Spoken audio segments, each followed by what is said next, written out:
Hello everyone, welcome into my latest live broadcast. Today it is the 12th of August, 2022. Thank God it's Friday. It's Friday. We got to the end of the week and I have another very similar build video for you. Good news and bad news. The bad news is it's going to be identical to most of all the builds I've been doing the last couple of months. Good news, that's the last of it. This is my last B560 HD3 motherboard. That's my last 11600K processor.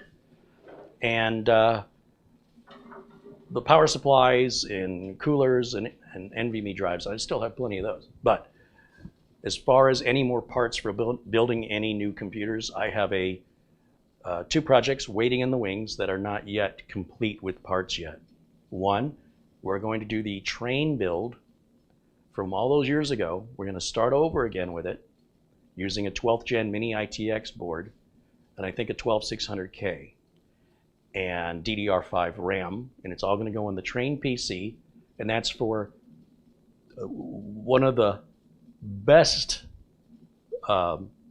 most loyal, most generous members of this community, and I'm sure you recognize the name, Peter Laycock. Peter's in there today and says hello from Bonnie, Scotland, and he contributes 50 pounds. When I was back at Studio A and I bring out the original Threadripper build, Peter Laycock's name is the first one on it from all those years ago. And also right below his name is John Jack Wilson. These guys have been supporting and contributing far more than anything I ever expected. And these two individuals have made possible about, I'm going to say 40% of my content would not exist without their help. So more importantly, I consider them friends. They're just genuine folks, and I'm so excited to be able to build this train PC and send it off to Peter. I'm so excited for it because he's done so much for me and I feel like I really haven't done anything for him. And he'll say, yeah, but you're making the content, that's what you're doing for me. But I'm not doing it specifically for him. I really wanted to do something special, literally anything. And I just keep telling him, man, let me do something. He's, fine, keep doing what you're doing. So finally he said, you know what you could do for me?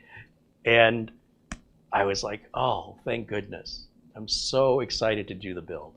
The other 12th gen build, I have a Z690 motherboard. That's just gonna be a project here for the channel. I might turn it into a streamer or I might just sell it.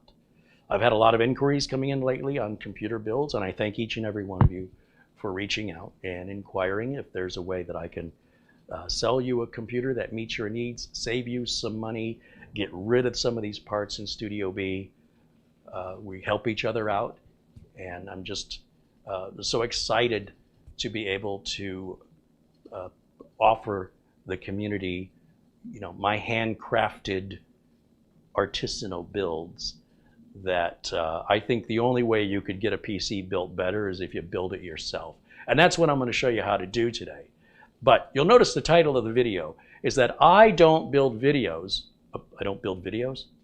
I don't build computers the way I show you how to build them. Now, those of you who've been watching this channel for a number of years may already know this or might have forgotten. Quite in fact, I have forgotten. Because I'm trying to teach you in a very clear way, visually, and using plain English and analogies, what I have started to do regularly, and it didn't occur to me till, I think it was yesterday or the day before, I was just kind of thinking, Scotty Kilmer has he's a YouTube content creator, he's a car guy, and he always has these clickbait titles. And I thought, what would be an intriguing title that would be honest, but a little clickbaity? And that is exactly what today's title is. I don't build computers the way I show you how to build them. And the reason for that is the camera, for you to be able to see, the way I normally build a computer, and if you go back far enough, this is how I always did it, is I take the motherboard out and I mount it into the case. That's step one. Step two, I put the power supply in and I cable that up. Step 2 could be interchangeable with putting in the RAM, putting in the NVMe drive, seating the CPU. Those don't have to be done in any specific order, but motherboard going into the case first. But if I do that, then you guys can't see anything, and even if I have a camera operator, it's still dark inside the case. And so what ended up happening is, you know, I got this lazy Susan so I could turn things, and instead of having a camera person walk around, I was trying to figure out a way I could not need the camera person. And pretty easy and inexpensive solution. In fact, this particular lazy Susan, this came from a viewer out on the East Coast, I think out in Maine, who was so appreciative. He sent me this. And I was using another lazy Susan, but the problem was the biggest I could find were 18 inches. And the ones that I found bigger than that were several $100s. So this viewer sends this to me as a thank you for helping him. And I'm like, where did you get that? It's 22 inches? This must have cost a bundle. He's like, yeah, it's $50 on Amazon. I'm like, show me. And there it was. I just wasn't seeing it. And you can still buy these today. The price has gone up a little bit. It's really good value for the money. It's solid wood, real wood. It's not particle board. And I think I'm responsible for selling about 1,000 of these on Amazon based on the records of commission. It's over 100 for sure. This company has no idea I've done that. But one of the problems that I had that I normally would not have had, by building the system outside of the case so that we have all the lighting and we have all the angles and you can see all the connections, is that when I put the heatsink on, then I'm having a hard time getting the 8-pin power cable on the Corsair 200R because this heatsink is so large. This would have normally never been an issue in the regular way I build computers. I would put the motherboard in, and then, like I said, power supply, storage, CPU, hook up the power supply cables, hook up the rear case fan, then put the heatsink on it. So this never was an issue until I started showing you this way. And it's occurred to me, I've been doing this for so long, and there's many of you who are relatively new to the channel, meaning that's the only way you've ever seen me build. I'm not suggesting you build your computer outside of the case unless you think you might have bad parts. Because I do everything live, it's all one take, it's all unedited, you can see how often I get a dead part. It's really, really rare. And usually when I get a dead part, it's a power supply. I don't recall ever getting a bad SSD. I might have gotten bad RAM. I'm sure I have a couple of times. Never gotten a bad CPU, never. And I don't think I've ever had a bad motherboard unless I'm buying things that were returned items. So if I'm buying something that's a return or that I might suspect its quality isn't yet known, then I'm not going to just build it in the computer only to have to take it back out. But the problem is, if you're going to build it the way you see me build it, and you've never built before, I might have been doing you a disservice by not saying this on each and every video, that when you build outside of the case, you're opening up an opportunity to damage this board in so many ways.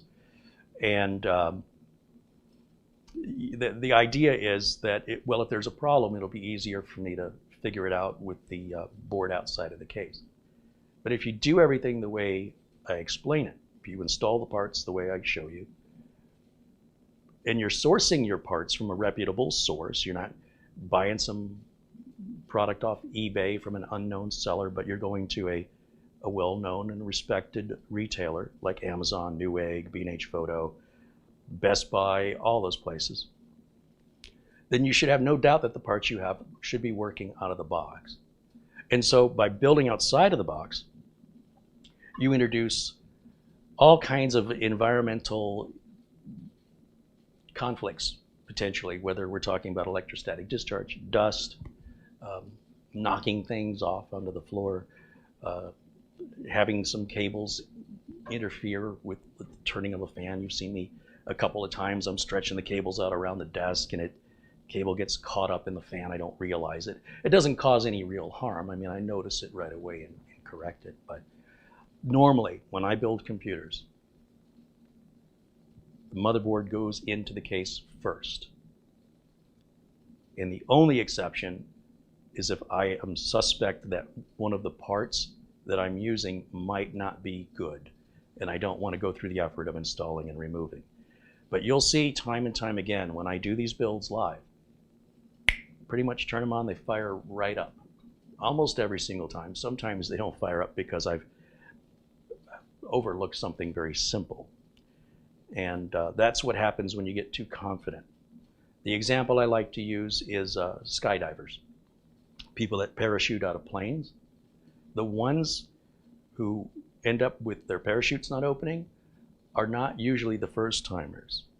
It's the people who've jumped 1,000 times. They're experts, and they get too comfortable, and they get too confident. And it's most of the time, if somebody's chute is not going to open and they're going to fall to their death or to injury, it is the experienced jumper that happens to. And when we talk about teaching in the classroom, and when students show up late, you know, I had teachers in school that if you were more than 10 minutes late to class, he'd say, don't even come in. And if you did anyway, he'd send you to the principal's office. You'd be written up. But you weren't sitting in on the class because you've missed 10 minutes and the instructor doesn't want to have to repeat those 10 minutes to get you caught up.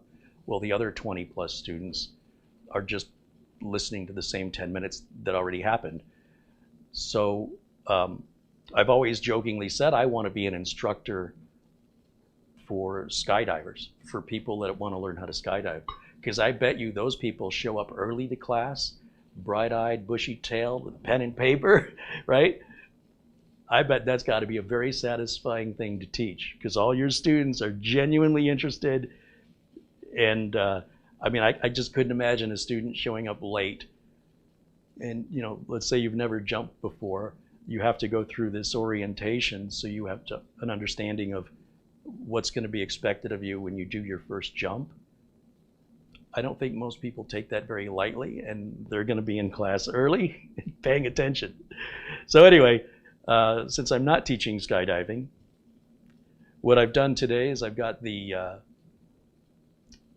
DVR mode turned off. And the reason I've done that is it's created a lot of confusion from some viewers who don't understand or realize they're watching a live video from 20 minutes behind. They're not at the current point of the live broadcast that everybody else is. And they don't realize it, right? And so they'll respond to things or ask questions in the chat room that confuse me because they just literally saw what I did 20 minutes earlier, and all of us have moved past that. So for a while, we'll see how this works out. I think I'm just gonna go ahead and leave the DVR mode off. And then if you show up late and you wanna know what you missed, you can wait till the end of the broadcast where, of course, you can replay it. Also, a lot of people are very confused about what happens to the chat room after the live video, because I went to watch your live video right after you aired it. I wanted to see what I had missed, so I go back and play it, and there's no chat room, or HD isn't available. What happened to your video? And over and over and over, I keep telling people, and I guess I have to keep reminding people that YouTube has to process the video. And in processing it, they also process the chat room playback. And depending on how busy the servers are, how big the video is, that process can take anywhere from an hour to 24 hours.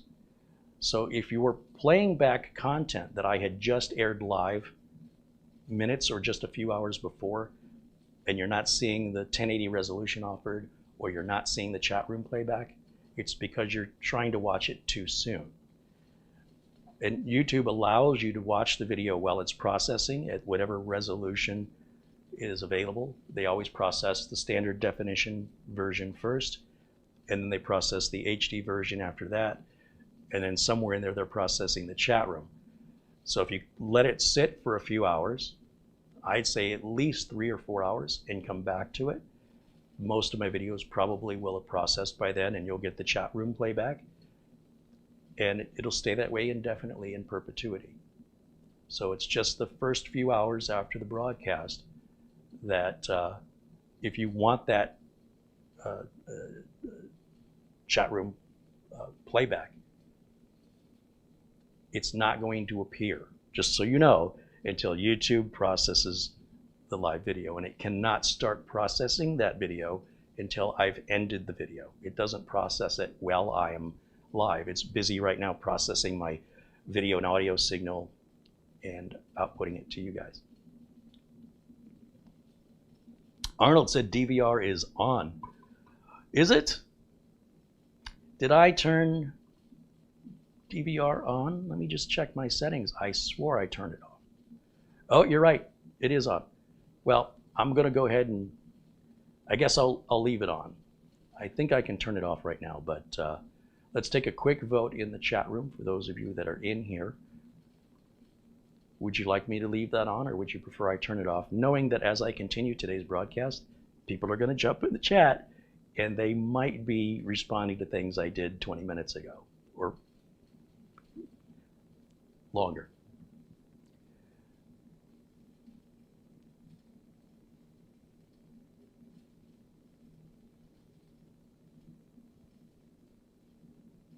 Getting a lot of off votes, a handful of ons. Sarge Tech says it's your choice. I did not intend to have the DVR mode on. Rick Lake says I would turn it off if I were you. So let me try this. I think I can change it while I'm live. Pretty sure. Let's see what happens if I click this button. Now is the DVR mode disabled? What that's going to do is it's going to jump everybody forward to the current moment of the broadcast that we are in. Nobody will be lagging behind anymore. So I'm waiting for a little feedback here. Thank you guys. Dave Hall says leave it off.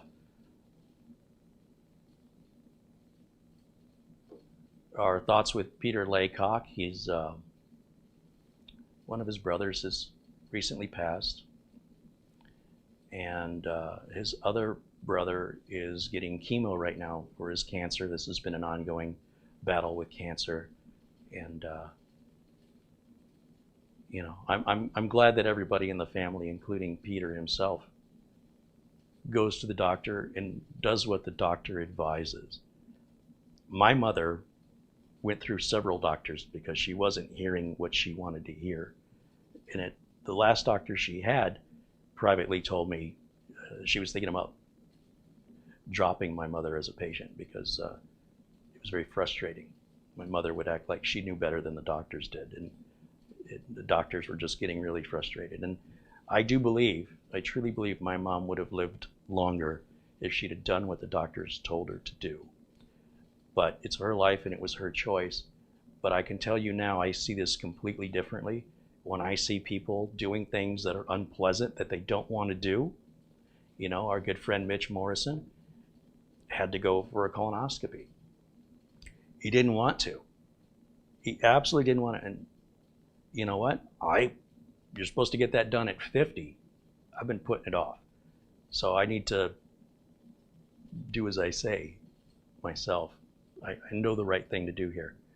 So anyway, I'm just glad at least everybody there in Peter's family appears to have the same attitude with regards to taking the doctor's advice.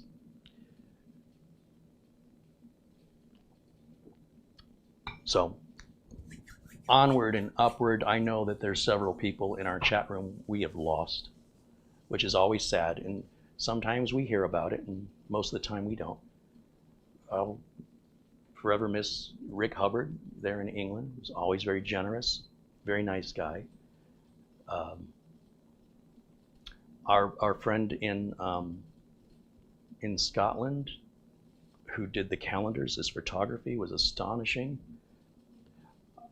These are just a couple of people that I know have passed, but there's I'm sure many more who, not that I have forgotten them, but because I haven't seen them in the chat room, I just assume they had enough and they weren't interested anymore.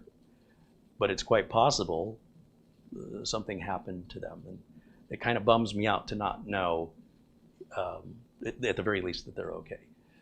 But we have a great, wonderful community here in the chat. I thank you all for being a part of it right now. The only way you can interact with me during a live video is if you're a moderator or a member of the channel. You can become a member of the channel by hitting the join button, which should be right by the subscribe button below the video. It's $9.99 a month, and it's a great way to show support so that I don't have to be reliant on sponsors to provide me products they want to push and tell me what I'm allowed to say, what I'm not allowed to say, that I have to give them a preview of the video as I intend to air it, and that they will tell me if it's acceptable or what I have to do to make it acceptable. If there was information I failed to mention, if I mentioned anything inaccurate, or if the way I said something they didn't like, because they're paying for it, they're the sponsor. So then I have to make those changes, and this is all done under a deadline. If I miss the deadline, I violate the terms of the contract, right? That's not going to make the sponsor happy. That's why on a lot of tech channels, the big popular ones, you'll see the same manufacturers over and over and over again. And it's not because necessarily the content creator prefers that manufacturer personally, but that manufacturer is paying them over and over and over again because that manufacturer is basically having commercials being made at a bargain price, and the content creator is making videos, and that content creator is happy. Because I run a business, I don't want to showcase parts to you guys that I wouldn't sell you if you were my customer, something that I wouldn't support or be able to support. And the only exception to that is if I'm reviewing something new, and then I'll explain to you, right? Sometimes a company will send me something for free. Be Quiet will send me coolers and power supplies and cases, and I'll tell you, full disclosure, Be Quiet sent this to me, but Be Quiet has never paid me. And I've been pretty brutal on some of my reviews on their products, and yet they still keep inviting me to test more products, and that means a lot to me, because a lot of times what happens is if you don't say what they want to hear, they'll never send you anything ever again. And it kind of makes sense. On the other hand, I don't do it to be nasty. I do it to make suggestions for improvement of the product, and I would hope they would consider what I'm saying, and no differently than if they hired an outside consultant at a high dollar price to do the same thing. Not that everybody has to agree with the things I value the most, but because of how I run my business and the circumstances I've endured and the challenges and obstacles I've had to overcome, that has led me to using certain manufacturers because that's my reputation. When I sell a customer a computer, they don't know Gigabyte from Asus. They don't even know what those companies are. They're trusting me to make the best decision for them. And that means price, performance, and reliability. And I want to stay in business. I don't want to sell a customer one computer and then skip town. I want them to come back. I don't want them to have to come back. I don't want to sell proprietary equipment like the big manufacturers quite often do that forces you to have to come back to the manufacturer, and there's very little competition for compatible parts, and therefore they can charge anything they want to. You don't have a choice. I want my customers coming back because they want to. One of the things that upset me a lot were gyms where you would go to work out and exercise. They often want you to sign a multi-year contract, and they treat it like a car loan. You're essentially signing a loan to pay a couple of $1,000s over 2 or 3 years, and it's going through a loan company. It's often not the gym financing it. So when you sign the contract and you're going to pay a certain amount of money per month and you're locked in for so many months, whatever that total is, is the total the gym gets that, if not that day, then whenever their payment from the loan company comes in, they're not going to get $19.95 a month. They're going to get the $3,000 from the loan company. And now you have a loan to pay back from the loan company. And the gym is going to say, well, this is going to encourage you to get your money's worth, right? They find a way to twist it that if you were just going month to month, most people would just lose enthusiasm after a while and stop going. But it's all a marketing manipulation. And if you go to the gym and you don't like that gym anymore for some reason, and you want to go to a different competitive gym, you're stuck in the term of the contract. So I found the way that people would treat me at the gym was very respectful and courteous. And then after I signed the contract and became a member, the amount of attention that I got, it was completely different. It was sort of like, we don't have to give you any customer service. You've already signed a contract for so many months. So their motivation for being helpful was completely changed after I signed the contract. And I don't want to run my business that way. I want my customers coming back to me because they want to, because they choose to, not because they have to. But I suppose that's why gyms make a lot more money than I do. I'm not saying it's good for business, but I am saying it's good for my soul. All right, so this is the last of the B560 HD3s. I've not been able to find a B660 HD3. I don't know why. The one closest from Gigabyte on a 12th gen is the micro ATX board, which is fine, but what I like about these boards was they were a good price. They have all the different video outputs on them. There's very little bells, whistles, and wouldn't say features, but unnecessary add-ons that really are tuned to enthusiasts. It's sort of getting to the important stuff. Everything else is, in my opinion, frivolous. And to pay the additional money for frivolity, it's not like it's a couple dollars. It's significantly more money to go to a higher end motherboard. And I just haven't found a good budget B660 board yet. And I'm not too worried about it because I don't really have any 12th gen builds to go. And now the 13th gen will be coming out before too long. And AMD's new Zen processors, the 7000 series, is it? I think they're using a 5 nanometer process, which is insanity. The chip shortages are all done, just so you know, if you were wondering. Car manufacturers get all the chips they want now. All that's no longer an issue. Companies like TSMC, who make the chips for AMD and NVIDIA, and many others. NVIDIA and AMD both dialed down how much work they want TSMC to do for them, which is great because TSMC was basically taking highest bidder situations for building chips for numerous manufacturers. And of course, there's so Taiwan Semiconductor Manufacturing Corp, TSMC, makes the AMD chips. They make a bunch of chips for third parties. Then we've got Global Foundries, and we have Intel. Now Intel, they make a lot more than just CPUs. They make chips for appliances and cars, and 80% of what Intel does is not related to CPUs, or their income rather. If AMD could sell every CPU they could make in a year, they would sell 20% of what Intel sells in a year. That's neither here nor there, but it's just to give you an idea of scale. We invented this stuff here in the US, and now 90% of it is being made overseas. And so Biden passed this new CHIPS Act, which is throwing billions of dollars into incentives for companies to bring the manufacturing back here.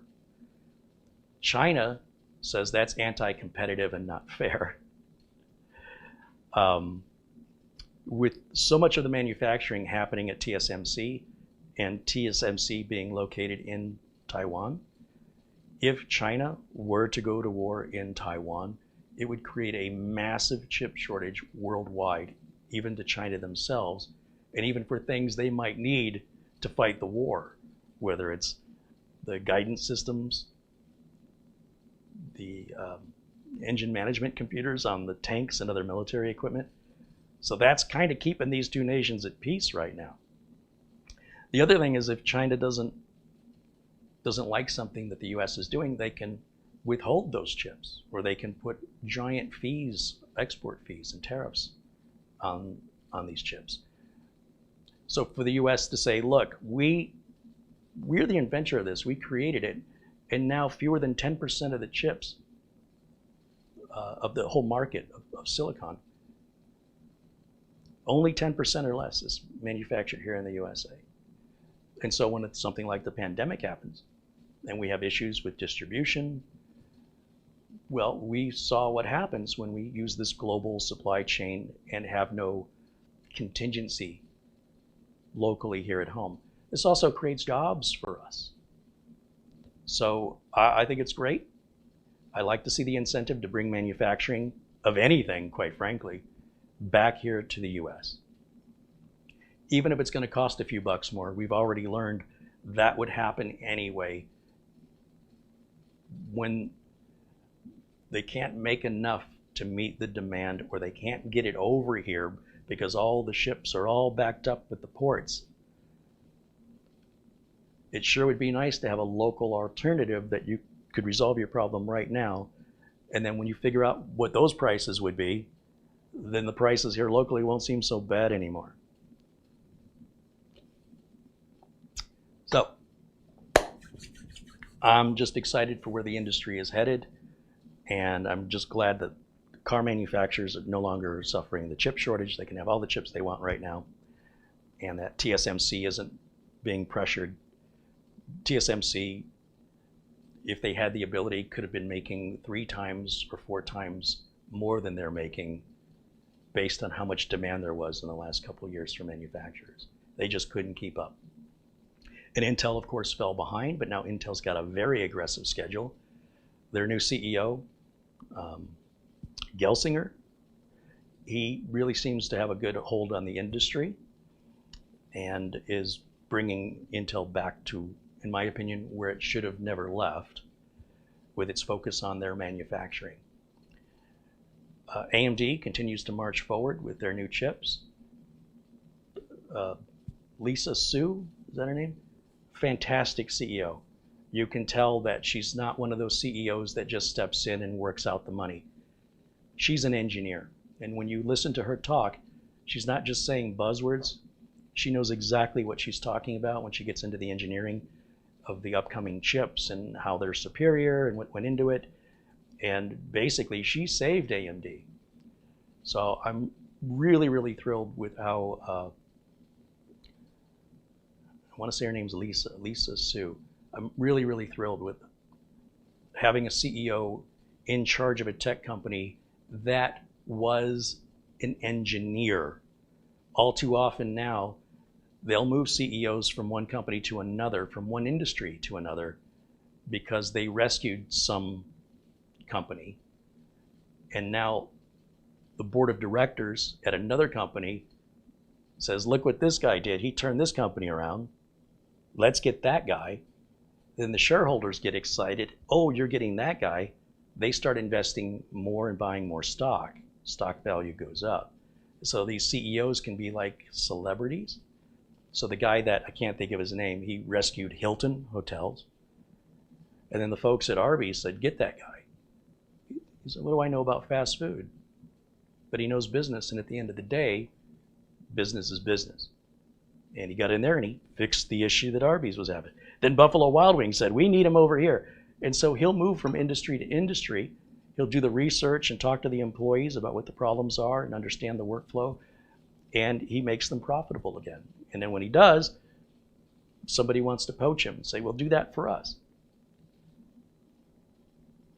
To have a CEO running a company really well, but at the same time also understanding to a very deep level what that company is making and why it's important, or what's a realistic expectation, it's pretty rare, and I respect that a lot. And John Paul Bacon said, Dr. Lisa Sue. Yeah, I think it's S-U. I don't think it's S-U-E, minor little thing there. But yeah, whenever she's doing presentations, I'm always interested in what she has to say. There's a few other people in the industry that way. If we talk about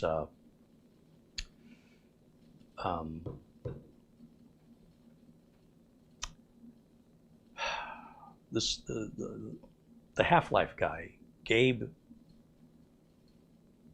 what's his name? I'm sure you're going to tell me in the chat. This guy doesn't look like a multimillionaire CEO. You could walk past this guy and he just looks like a regular, ordinary kind of nerd. Gabe Newell. Thank you, Ryan. Yeah. Again, listen to Gabe Newell talk. You can tell he's not your ordinary CEO. And Pat Gelsinger, the new CEO at Intel, worked his way up as an engineer. And I think that's what it finally took, because the most recent CEOs were really just MBAs, right? They had the college degree about running a business. And I think it makes a huge difference in this industry. You look at what Steve Jobs did with Apple. When they got rid of Steve Jobs, Apple went into the toilet. They were ready to file for bankruptcy and liquidate it. And on a whim, they brought Steve Jobs back. And he was willing to come back. And he brought Apple back to life again, bigger and better than it's ever been. And due to health complications, was unable to continue. But I have no doubt, barring those health complications, I bet you Steve Jobs would still be there today and would not voluntarily leave. And I don't think they'd ever fire him again. So that's pretty incredible that he pulled that off. Much respect. Okay, I think we're ready to get started. But again, this is not how I normally build computers. If I were building this computer off camera, this motherboard would go into that Corsair 200R case first. And then the fitment issues that you see me run into with these large coolers, when I'm trying to get that 8-pin CPU power cable on, I almost always now have to take the cooler off temporarily just so I can plug in the CPU power connector, and the rear fan case, the case fan connector is up at the top left of most of these Gigabyte boards. And in the Corsair 200R with the Mugen 5 cooler, it's working harder, right? Because now I got to take the cooler off, I put on. And again, I'm putting it on so we can turn it on for you guys and see it work. So as long as I'm putting the board in before the cooler, I can get those cables on. And that would have never been an issue I would have ever even thought of, because I wouldn't build it this way. Again, if I bought used parts, or if I bought parts from a questionable source and I had some concerns, then obviously I don't want to build in the case only to have to take it all back out again. All right, so welcome in everybody. We've got about 461 people watching.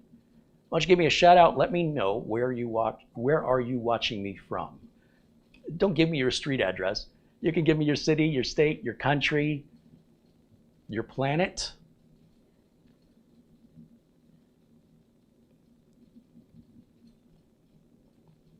Gerhard joins us from Germany. William Grayson's joining us from Ohio. Of course, Peter Laycock is in Scotland.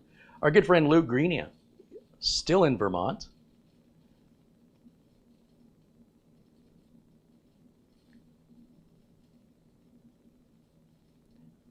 Mark Baggett joins us from Massachusetts. Sarge Tech is in Georgia. Chris Johnson says, greetings from Albuquerque, New Mexico.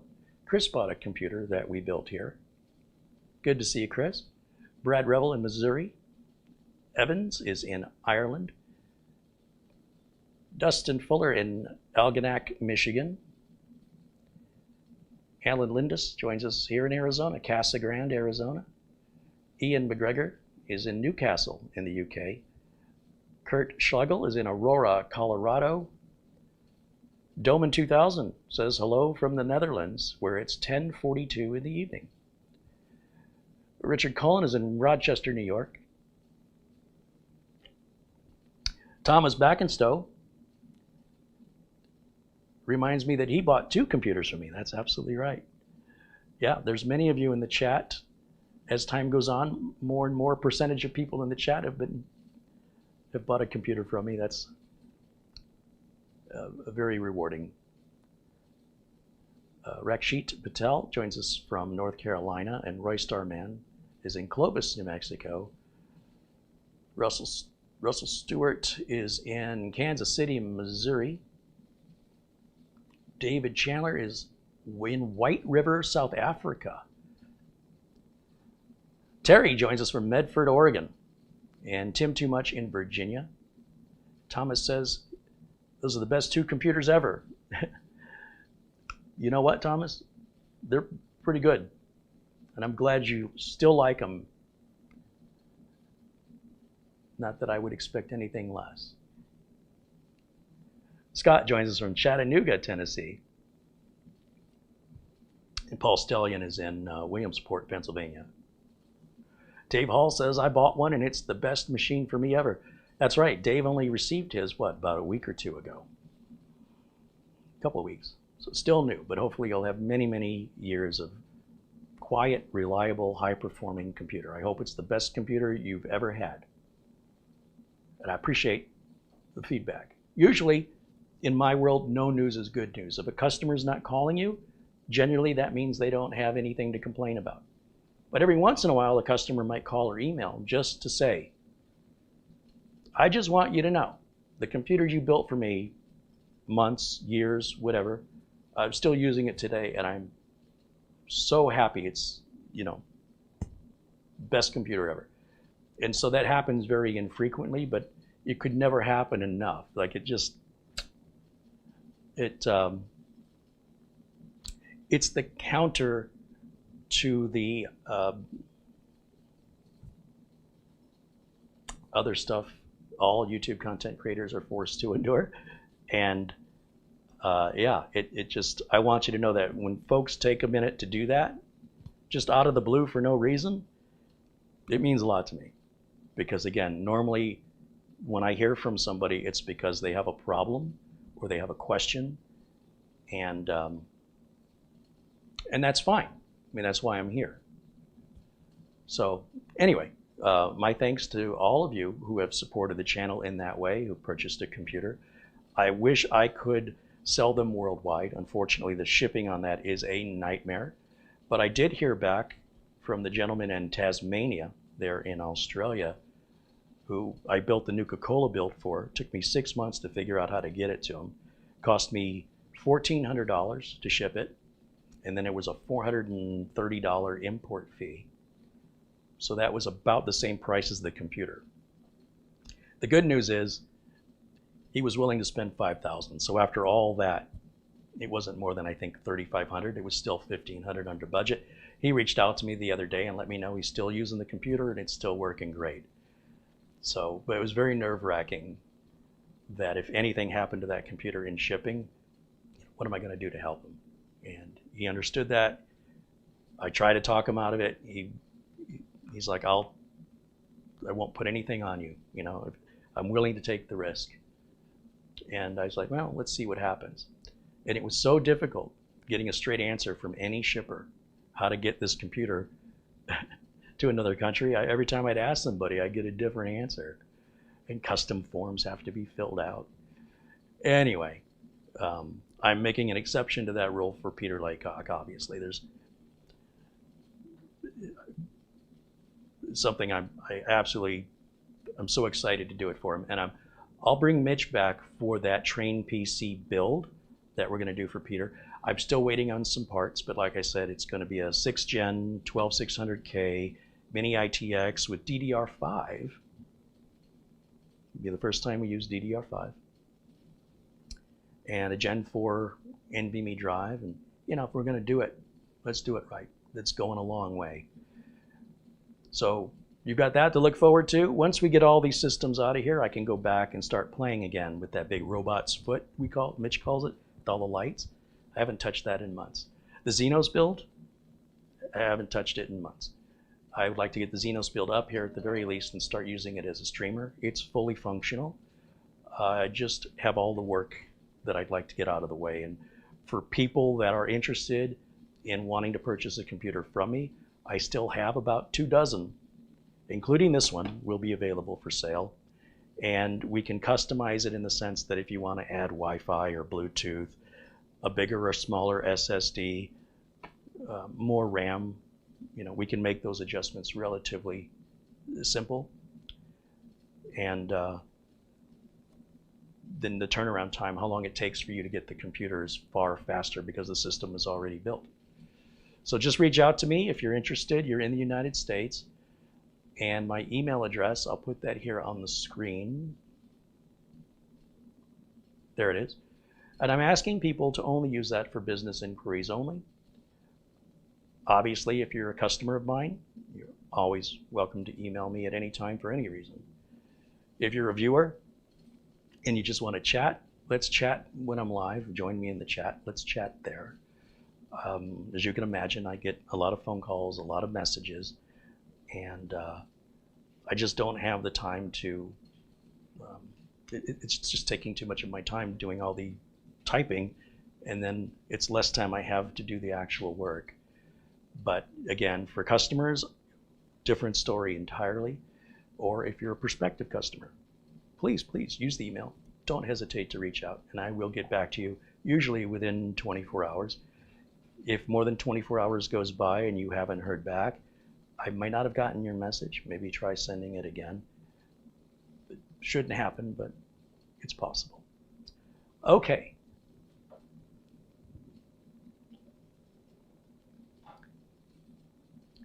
Patrick wants to know if I'll be doing the pink build in October. No, unfortunately, I am so backed up still, but I am finally making really good progress. I don't want to take on any more new projects. Peter Laycock will be the last special project for a customer. Everything else, I have to kind of finish what's on my plate before I load any more. But let's see where I am next year. I love the idea of the, is it breast cancer awareness in October? Or is it just cancer? I know they do the Movember thing in November. Cancer affects so many of us. I'm sure that if it's not you yourself, then somebody you know very closely, a family member or a close friend, I'm sure you've dealt, cancer has had some impact on your life. And it's a terrible thing, and it's a great cause. And I would love to do a video and make sure all the money that gets contributed there goes to a cancer research. And when I do that, I just want to make sure that I can do it right. And right now, with as much as I got going on, this has, for example, been a very, very hectic week for me. I just should eventually reach a point where there's not so much happening at the same time, and I can relax a little bit and enjoy some other little sideline projects, like the 12th gen build that I want to do for myself. But I don't even have that on the schedule. At this point, all I have is a motherboard. I'm waiting for the 12900K to go at $500 or below. It's still about $560. So I have this limit in my head of I don't want to spend more than $500 on a CPU because of how quickly they depreciate. And besides, I don't need to do it right now anyway. I got enough to do. Alan wants to know if I'm scheduling the Michigan vacation this year. Oh yeah, that gets scheduled very early into the year, many months ahead of time. And mid-September through early October, I always get in the car and drive back to my home, my real home, which is essentially the state of Michigan, and in particular the Grand Rapids area, which my home is Detroit, but I really like Grand Rapids. And this visit out there, I'll be seriously looking at homes. So it's not going to be as far as a vacation goes, it's going to be kind of a serious vacation, because I want to look at as many homes as I possibly can while I'm there. And if luck is on my side, I'll find the house and be able to make an offer on it. And then when I come back to Arizona after the vacation, figure out when we're closing so I can drive back out there with some camera equipment and start moving stuff in. And I'll probably just keep going back and forth, spending a little time there, more time here, and then eventually more time there and less time here. But I think I'll always be going back and forth, even if it's just once a year. It might be to get out of the Michigan winters and be a snowbird. It might happen. But I got to find the house first. So that's all in the plans.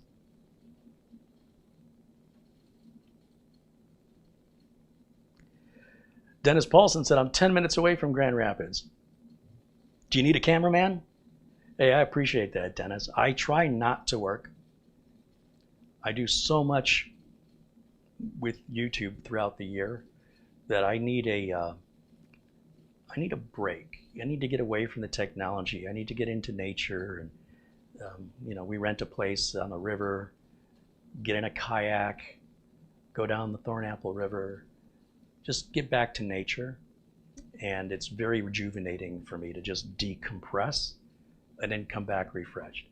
But I'm such a workaholic that even when I'm in Michigan, you guys know I'm going to be making a couple videos just to say hello and share the environment and how beautiful and peaceful it is.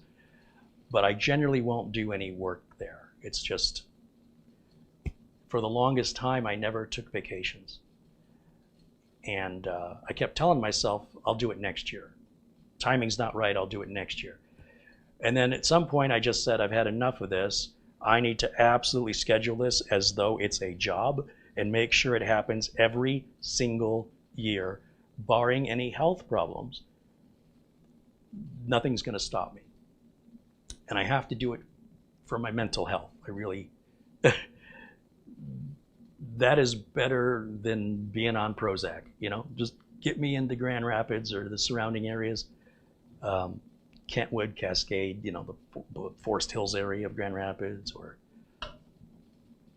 any of those sort of surrounding cities that are about 20 to 30 minutes away from downtown Grand Rapids, but you're in the country, you're in the woods, you're amongst nature and peace. Trying to find that with broadband so I can broadcast, that's proving to be a bit of a challenge, but they exist. Glenn's Music said, bookmark this part of the video to look back at in 10 years' time. Yeah, I'll be broadcasting from my grave.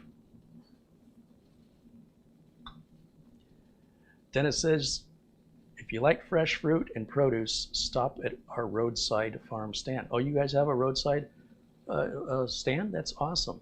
We would go to there's a family farm that we kind of stumbled on, and we'll go every year now, and it's in Nunica, Michigan. And the produce is huge, fresh, it's grown right there. The house they live in is right there, and then they have a little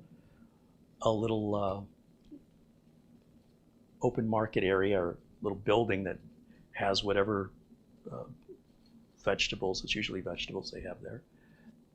And their pace of life is very slow, it's easy going, everything slows down, it's super inexpensive, it's super fresh, tastes amazing. And yeah, we always will take that trip to Nunica and then stop at Magnum Coffee over there, which was the whole reason we went to Nunica, and then stumbled onto this farm. And this farm is one of my favorite places. But I absolutely, if you have a roadside farm stand, You'll have to email me the information and where it's located so we can come check it out for sure. Yeah, that's right up the alley there. It's one of the benefits of being in Michigan is I cannot get over how big the produce. You go to Meijer, which is like a Walmart. You know, they have onions that are this big. They have the strawberries that look like they could be apples. And it tastes amazing. You've got like a pepper in Michigan. It's the hottest pepper I've ever had. You'd think Arizona or the West would be where the peppers are naturally cultivated because people, you know, have that more in their diet. I never ate spicy food in Detroit. And yet, even the peppers were hotter. It's weird. So anyway, enough of that. Maybe we should get some work done, huh? We've been on almost an hour with me doing this monologue and catching you up. So maybe we'll do some work. Bob R. just became a member for 4 months to our tech club. Welcome in, Bob R. Thank you for becoming a member. Tapayo Kuazma with a €5 contribution. He says, if you want nature, I can give it to you. Just fly to Finland and I'll host you in our cabin on an island in the Lake District of Salma. You shouldn't make offers like that because Finland and Norway and Sweden, that's a huge item on my bucket list. And then to be in the nature, you know, it's one thing to visit Oslo, but then I'd like to go see literally anywhere else in Norway where it's not quite that developed. Finland, I don't know much about, but you know, visit Helsinki.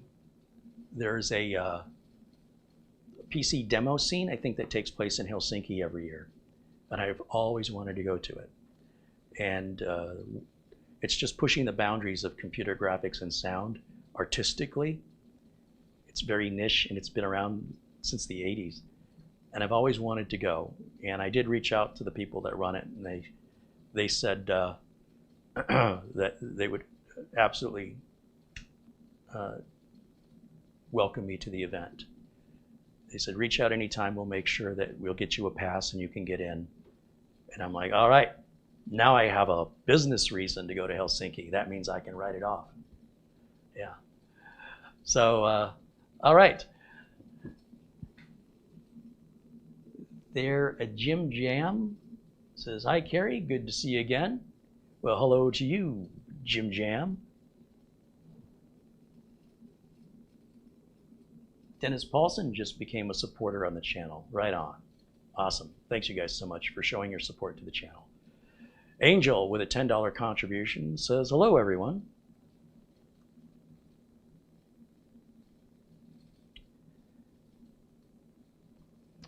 And did I miss anybody? Just scroll up through here. Steve H. contributed $10. He says, happy Friday, Carrie. I'm getting a lot of use out of that PC giveaway. I'm using it for different Linux distro testing. Love Linux Mint and disk drive cloning for family and friends. Hey, that's great. So it's become a bench computer for you. I'm glad you gave it a second life. Planet Cryos contributed $10. He says, just a simple hello, Carrie. Thank you, Planet Cryos. He mentioned to me the other day he just did a build video, and he offered it to me to share with you guys on the channel. So I might have his video up over the weekend. I haven't checked to see if he's uploaded it to my Google Drive yet. Craig Lilly became a member here. Thank you, Craig, for supporting the channel. Planet Cryos became a member for 4 months. Right on. He says, yay, I lasted 3 months. Yeah, I think we're in the 3rd month now. So those of you who initially started and became a member when I initially offered it, yeah, we're about at the 3rd month on this. And it's been running really, really great. Mike McRae contributed £8.99, and Ian Gooch contributed £10. Wow, I missed a bunch of you. Well, thank you, Ian. Thank you, Mike. Tapayo, Planet Cryos.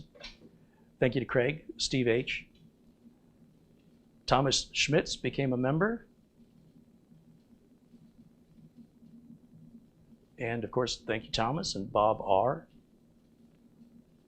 and Dennis Paulson and Angel. Andre Hernandez with a $4.99 super chat contribution says hello. Hey, Andre. And Bob R. also contributes $10. And he says, this is for continuing support for the channel. Thanks, Gary. Well, thank you, Bob. Thank you so much. You know, not only did you become a member and pay that $9.99 a month, but then on top of that, you contributed $10 in super chat. That's over and above. Thank you. I appreciate that. Luke Greenia says, I went with the automatic monthly membership option. Well, thank you, Luke.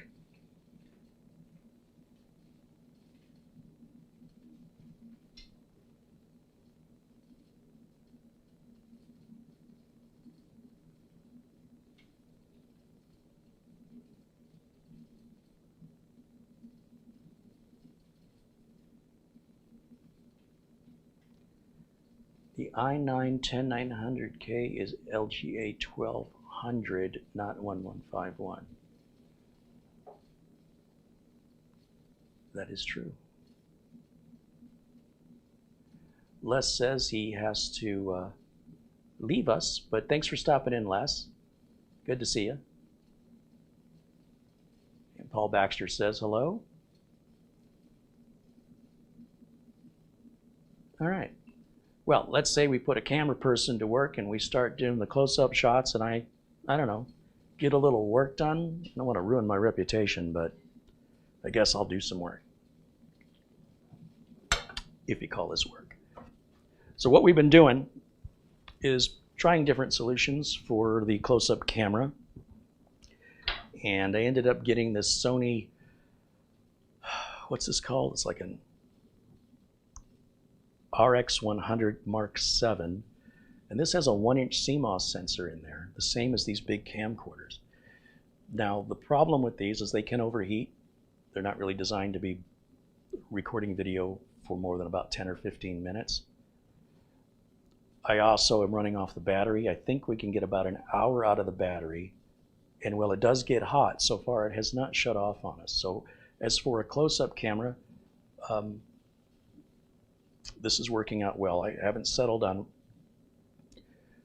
what I'm going to use for to hold it. This is just what I have handy. But since this is working out so well, I'm still looking at different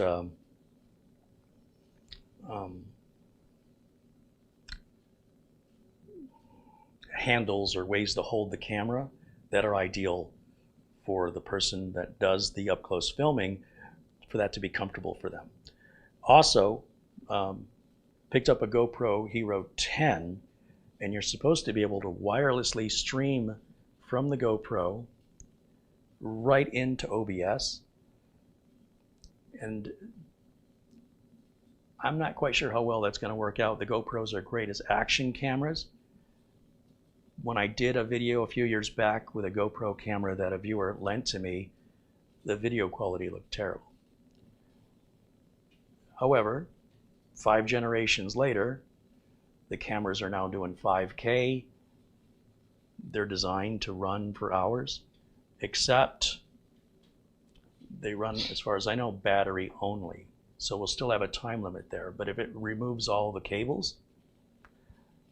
So that just came in yesterday, and I'm still configuring it and figuring it out. And eventually we'll try that for close-ups as well. And who knows, we could maybe even find another use for it if it doesn't work out as the close-up cam. Might be something I could mount very easily overhead without the big overhead rig. Might be a good solution for direct overhead shots. We'll see, but a lot of things are in the works of putting a lot of money back into the studio because it's overdue, and just trying to get things a little better than they've been. Just my goal is to never stop trying to make it better, and with every new generation of camera, well, not with every new generation, but the technology of these cameras is advancing so quickly that things that these little pocket cameras can do today absolutely could not do a few, 4 or 5 years ago. So anyway, let me get this hooked up. I've got a little HDMI cable here coming out of the camera. So we're going to directly feed it. We're not going to use the wireless transmitter here. Some folks mentioned getting a cage for the camera, which you could hook the wireless transmitter up to, and maybe hook up a battery pack. I don't know. Really don't want the thing to get bulky and heavy. I was considering maybe putting this on a gimbal and trying that. Not quite sure how useful that'll be. But like I said, a lot of things are in the works, and I'm excited to see what results we get and what improvements we can make. So here we go. We're going to turn this on, and I will hand this over to you. Thank you. And let me grab the HDMI cable. Here we go. Let me get that plugged in. And let me switch to that input source. And my Coke is warm. I need to go get a Gatorade anyway. So let's get you set up. Let's go to camera number 2. There you go. Come on over. Now these colors look very different on this camera. After I refined the main camera, I forgot I should have compared this camera quality against the new, with the new changes we made the other day. Because I did that initially the first time we used it. And now that I'm seeing the difference, and you can just tilt that down just a little bit, not so much space over my head. Go ahead and take a close-up of this parts. And while you're doing that, I'm gonna grab a Gatorade. These parts should all look familiar to you, and there's a reason, as I already mentioned, why you'll see the same parts. And in my case, it's not because these are the companies that are paying me, but rather these are the parts I recommend for my customers, since I'm the one they're going to call if they have a problem. And if they have a problem and it's the part that's gone bad, it doesn't make me look good, and I have to do the work for free, taking me away from other work that I was normally, when I'm working, I'm doing it to earn money. So I have to stop earning money to go back and fix something at my expense, and the customer's already inconvenienced. As you can imagine, having reliable parts is absolutely critical to being able to sustain a business over any long period of time.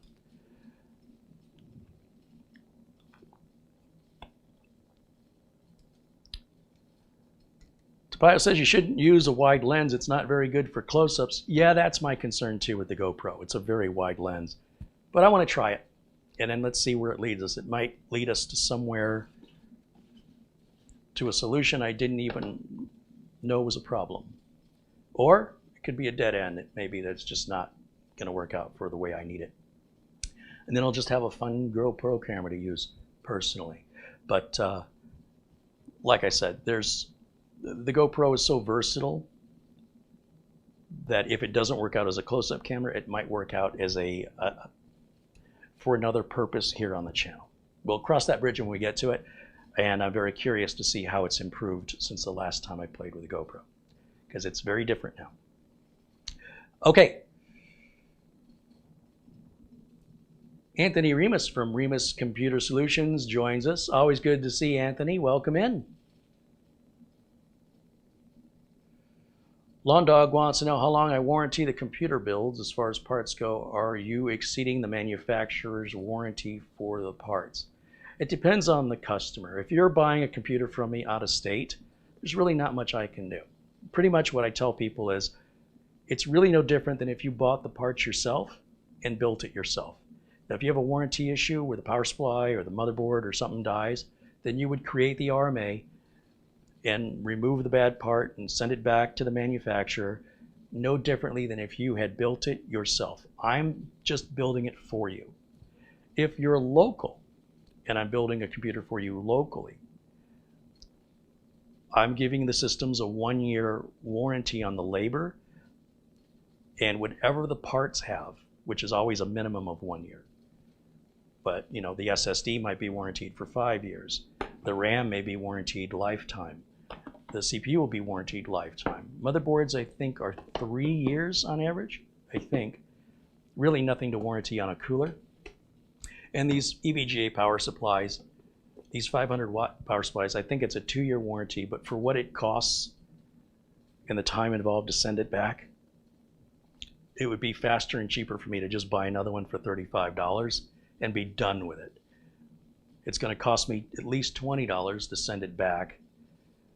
And if it was a more expensive power supply, then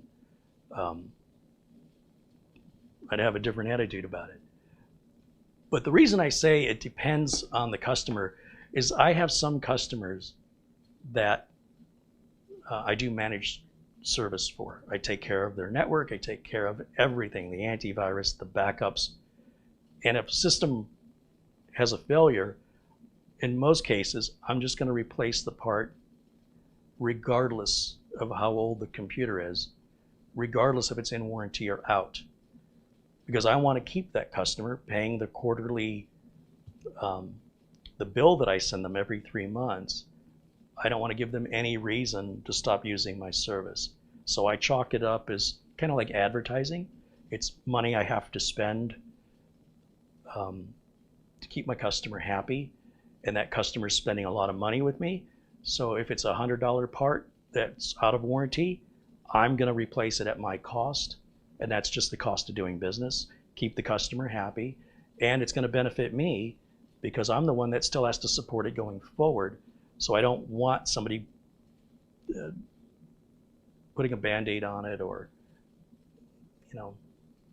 doing what's the word I'm looking for?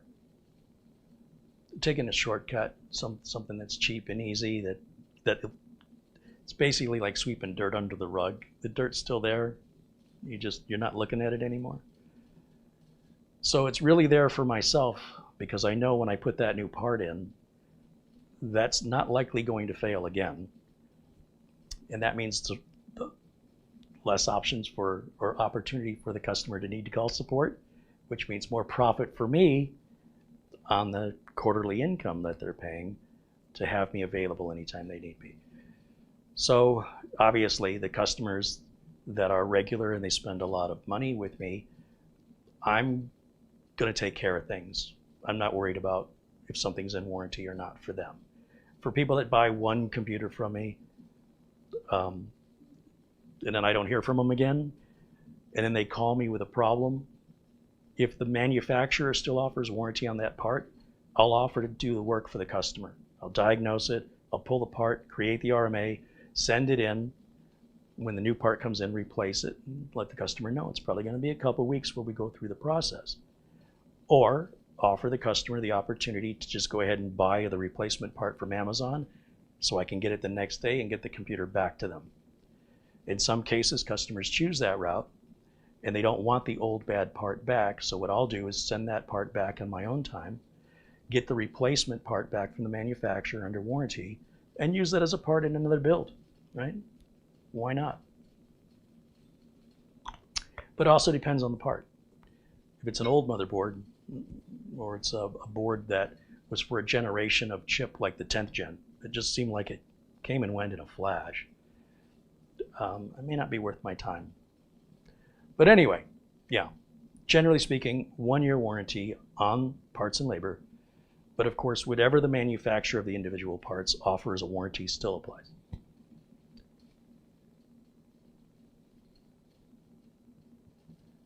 This picture seems dimmer. Yeah, I suppose it kind of does a little bit. Like I said, we didn't dial this in, but it's fine because it's not really intended to film me anyway. I think it's going to be plenty bright enough to get these really beautiful close-ups, detailed close-up shots.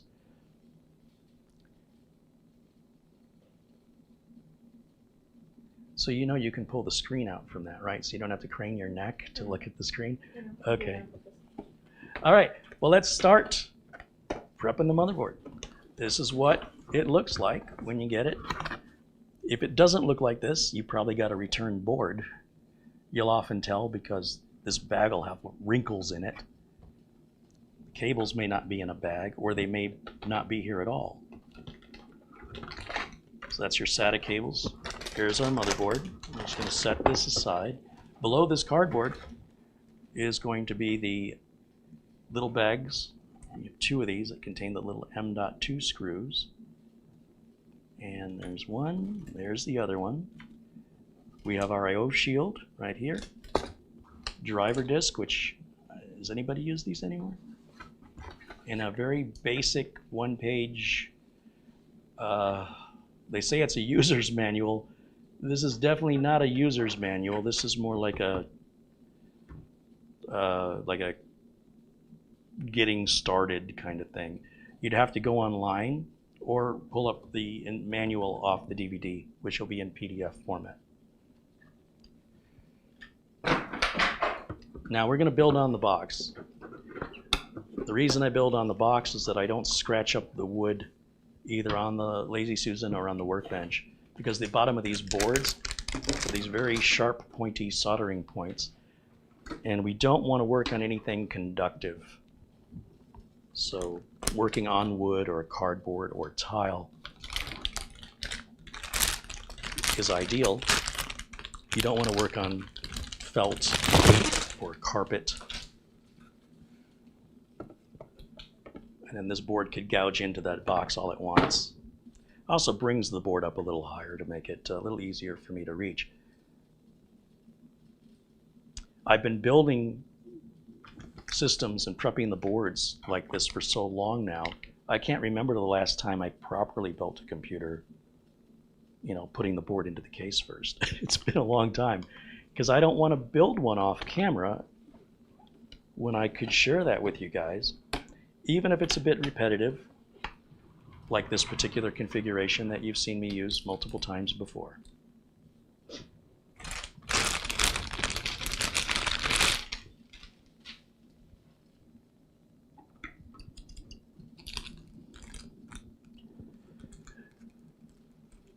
I will praise the day when these companies stop unnecessarily using one-time use plastic bags.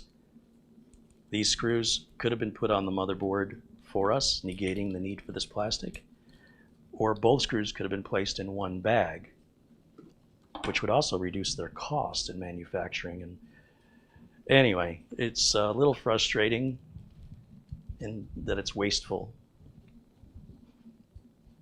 And what I want to do is just put the screws where they should have been. This, as far as I'm concerned, out of the box, they should be in the standoffs next to the M.2 slots. I will be using this M.2 slot up here for today's build, but I will not be using this one down here. So I'm going to go ahead and put the little tiny little M.2 screw right here. Or maybe I'm not.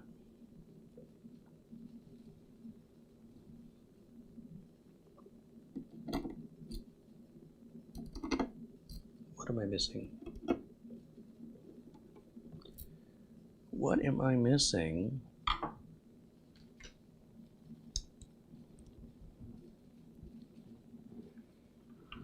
I gotta spin this towards me, guys. I apologize. This is wrong.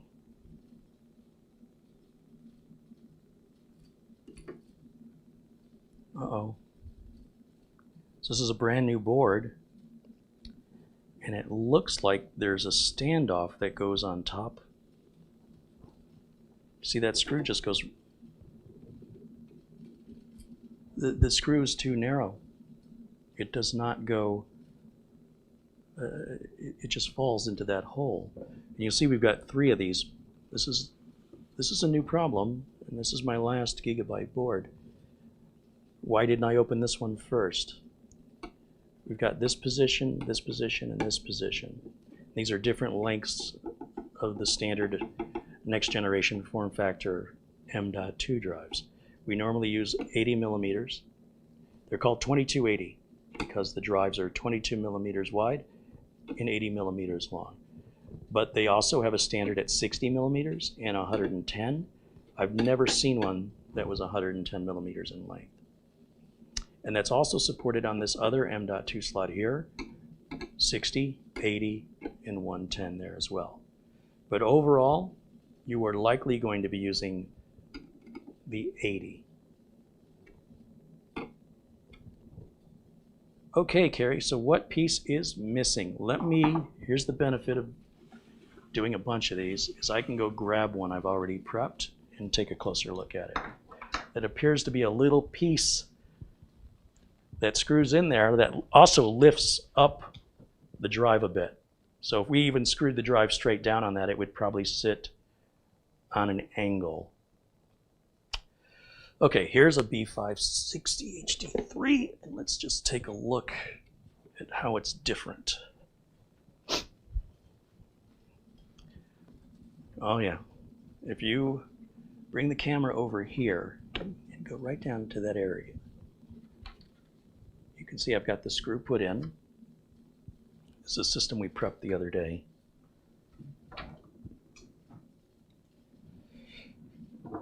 So I think what I'm going to do is I'm going to rub.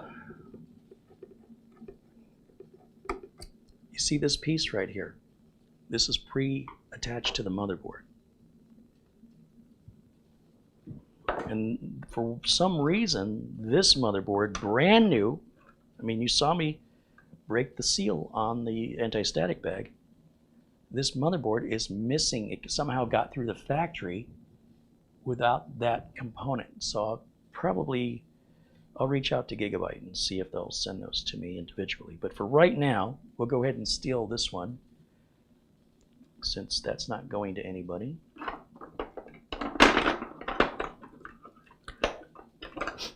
And this has not been put in a case yet because it hasn't been sold to anybody. If somebody wants to order it, then we'll talk about what case they want. And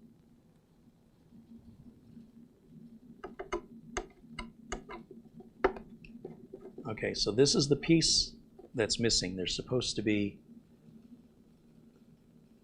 this little standoff for each of the M.2 slots. There should be one in one of these and one over here for the top slot, already installed. And this motherboard, fresh out of the box, is missing it. So what I'm going to do is I'm going to have two matching boards in a way that that second slot will not be usable until we get that little piece. That's going to be fun to describe to technical support, I guess. But I guess I'll have to, maybe I'll take a picture. If only I had a camera. Oh yeah, yeah. All right. Well, that leads me to the second problem is I don't want to lose these little tiny screws. So what I'm going to do for now, I'll set it here. All I was wanting to do was to put the screw in and keep it there. So if the customer ever wanted to add another NVMe drive, they just would unscrew the screw, pop the drive in, put the screw back down. They wouldn't go trying to find a motherboard box, trying to locate the screw. But without that little piece on top, I can't put the screw in. What are the odds? I think I had 13 of these motherboards. I know one of them, early on, one of them was missing that piece. And I checked, I didn't check all the boards, but I went through about 5 or 6 of them, and they were all perfect. I was like, oh, just a fluke. Now this, the very last of the 13 boards. I wish I would have known this 6 months ago. All right, well, it's live, and I can imagine if you were a first-time builder, you're like, I don't understand. Carrie makes it look so easy. Why doesn't the screw hold down my M.2? Well, you didn't do anything wrong and you didn't misunderstand anything. The manufacturer dropped the ball. That should have never gotten past quality control. It's a pretty obvious mistake. And I'm sure whatever batch of motherboards that this was a part of, I bet you that there's many, many more customers in the same situation. So I'm hoping that when I email Gigabyte about it, that it's already been well documented that, you know, I'm not making something up, that I didn't lose it. And hopefully it should be no hassle. And they should just drop a couple in the mail to me. That's fine. Neither of these systems have customers, so we have time.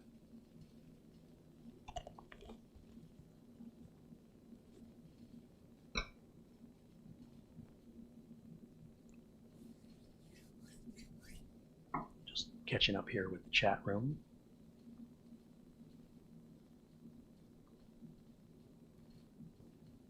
Tom Organtini says hello. There's John Kennedy. John says, check the box. Yeah, well, we were just in there. We were just in there, John. We can look again. I mean, I'll be delighted, but I thought I went through everything. Not that I was looking for that, but there's our documentation, our SATA cables, our I/O shield, and our driver disk. We have an empty box. And if you go back and watch any of the videos, it's got to be over a dozen where I use this motherboard, this make and model specifically. This happened once before, but it was only, I thought it was just the bottom one was missing. And I was contemplating whether or not to send the board back. And I knew these boards were going to get hard to come by. So I decided to keep the board. I actually did the whole return process, and all I had to do was ship it. And I kept procrastinating, I think, from the time you create it, and they approve the return material authorization, the RMA. I think you have 30 days. So I had the address and everything printed and ready to go. And this little voice in my head said, you know what, that's not a big deal. I mean, to send back a perfect board just because it's missing a screw is probably short-sighted. And I definitely made the right decision by holding on to it, because trying to find these boards now, it's pretty hard. All right, let me put this one back now that we've verified what the issue is. And I got to make a mental note to myself that I've got to replace the part I took from it.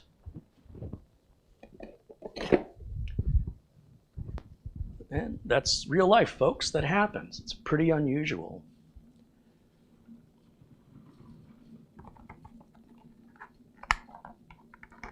Frank says that's not a nice setback for a typical customer. Well, sure.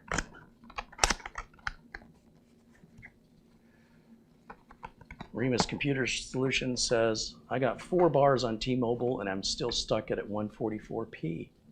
You on 4G, not 5G, or 3G? Catherine Anna Hauserman joining us in the chat. Catherine enjoys putting parts lists together for people. If you want to do a build and you just don't know, like you don't necessarily want to build exactly what I'm building, you want to build something different, but you're not quite sure which parts go with which to accomplish your task, what your goal is, what your budget is, you can reach out to Catherine Anna Hauserman here in our live chat room, and she can tell you how you can direct message her or email her, and she'll put a parts list together for you once she understands what you're trying to accomplish, what your budget is, and even what your country is, because some parts are not available in some countries, or they might be so expensive that it would throw you out of budget. And Catherine does that for free, and she's been doing it for years. She's very, very good at doing the research. And I have never had anybody come back to me with anything negative to say. They just say, you know, hey, I'm using the computer that, you know, Catherine helped me with the parts list, and everything went together great, and, you know, she was amazing. And I'm like, yeah, I know. Sometimes people reach out and say, how can I reach her? Well, you can certainly reach her on most of my live videos. While I'm live in the chat, she's often there. And you can also find her on Facebook. Okay, let me get rid of that.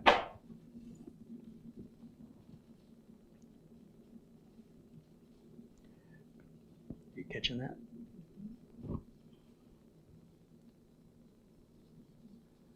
Lucas Dury with a $2 contribution. What model is the Sony camera? The Sony is a RX100 Mark VII. It's about $1,300 on Amazon, but that's a 1-inch sensor on there, which is hard to believe. They got a 1-inch sensor in that little tiny camera. That's what my big camcorders have. The bigger the sensor, the better the camera operation is in low light. Okay, so getting back to putting our NVMe drive in, finally. That little unexpected setback. What if I was a customer and that happened to me? Well, you have two choices. You have a couple choices. One, if you purchased from a reputable seller, like Newegg, Amazon, B&H Photo, return should be pretty effortless, especially with Amazon. You can choose to reach out to the company and create a support ticket, as I'm going to do, and postpone your build indefinitely. Gigabyte is notorious where you have to wait 2 to 3 business days for a reply to the most basic question. If I had a complaint about support from Gigabyte, it's that. But once you have their attention, they generally are very helpful. I just wish the response time was 24 hours, at least during the week, during the business day. You could buy another board. You know, Amazon is usually really, really fast to ship, at least here in the US. And if you're anxious to build your computer, as I imagine you would be, you could just simply buy another board, have that arrive relatively quickly, go ahead and do your build, get the fun out of the way, and then go ahead and process the return on the motherboard. You'll have, if it's Amazon, you'll have 30 days to do that return. So multiple ways, but no matter what, it will delay your build unless you build without the NVMe drive and say, well, you know, I'll boot off of a SATA drive instead until I get the missing part. That's another option. So yeah, that was interesting. I'm glad we caught it on a live video. All right.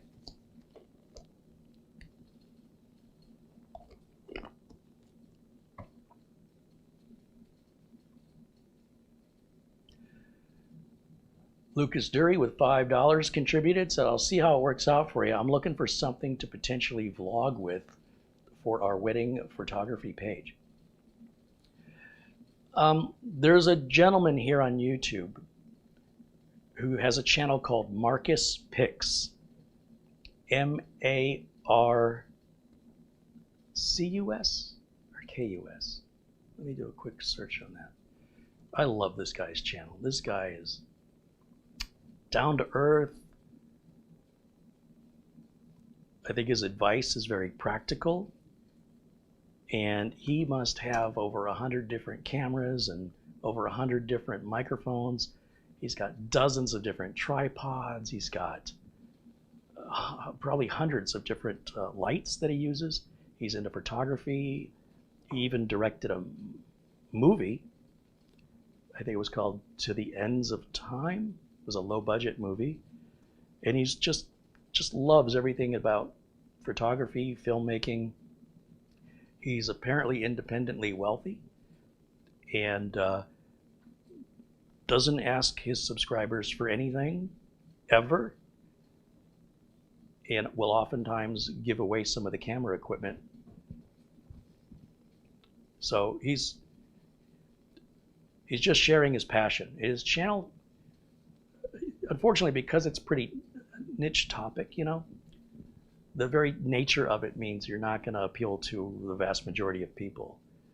But nonetheless, his subscriber count should be much higher, much higher, because there are a lot of people that want to do vlogging or interested in photography or interested in streaming. And he has such great information and such a unique take. So let me see, M-A-R-K-U-S-P-I-X. There it is. Yeah, he's only got about 92,000 subscribers, and he should have more subscribers than me. His content is amazing, and he's worked in film pretty much all of his adult life.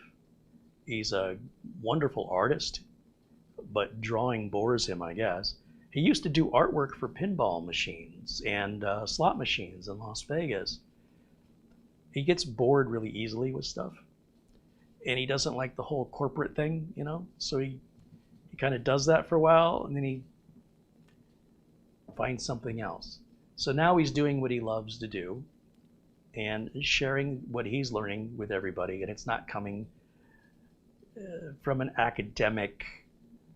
A lot of these folks that are doing camera reviews, they're talking about stuff I don't really understand what they're saying about. Certain functions of the camera don't make any sense to me.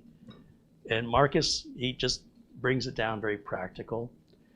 He even will buy these, like the cheapest camcorder you can get on Amazon for like $16, and he'll compare it and how it works. And he doesn't say, well, you know, it's a piece of junk because it's $16. He's like, hey, you know what? That's a really good camera for $16. But don't get me wrong, I'm not going to use this as a main camera, but you know, if I wanted to take a little camera on a vacation or something and I dropped it or lost it, I mean, who cares, right? It's a cheap throwaway camera, but the image quality is amazing. So in the right circumstance, might be worth considering. I appreciate advice like that. All too often, the enthusiasts are snobby. They're snobby and elitist. And if everything's not exactly perfect in every little detail, they don't like it. And price almost doesn't matter to the enthusiast. And Marcus plays both sides of it. He'll show you the professional stuff. He'll show you the full frame stuff. He'll show you the still cameras, the film cameras, and he's covering it from a practical point of view with no agenda other than to just share his enjoyment with you, to share his passion. I'm addicted to his channel now that I found it. I wish I'd have found it a long time ago. Let me put a link to Marcus Pick's YouTube channel here in the chat room. And if you guys are interested in, maybe you want to become a vlogger, there are a lot of reviews here on YouTube of people saying, you know, what's the best vlogging camera? But bear in mind how old the video is that you're watching, because what they're saying might have been true years ago. So always look for the newer content if you're considering, you know, wanting to get what would be best for your budget to accomplish a specific task like vlogging. This Sony camera is marketed as a vlogging camera. I don't know too many vloggers that would spend $1,300 on their camera, though. It's still a lot of money. But for what you get for the money, pretty impressive, as you can see. And I wouldn't know about this if not for Marcus Picks. I would have never even considered this camera. Just because it's a pocket camera, there's no way that's going to be good on my live streams. And as you can see, things have come a long way, and they're going to continue to improve at this pace, probably for the rest of our lives. They say that the cameras built into the phones are going to surpass the point-and-shoot cameras. Seems hard to believe. All right. So we've been on for an hour and 40 minutes, and I got an NVMe drive installed. That took 30 seconds. At this pace, we should be done in 2027. Here's the RAM I'm using for today. We're going to use 16 gigs. Team T-Force 3200 speed. 8 gigs per stick, total of 16 gigs. I don't want to put it in yet, though. Okay, let's get the CPU out of the box.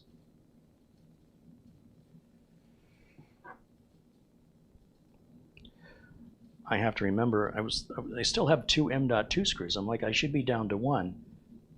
But remember, I took one off the other motherboard to get the standoff. So I'm back to having two. They're super tiny and easy to lose. So I want to take a minute and just set those aside somewhere because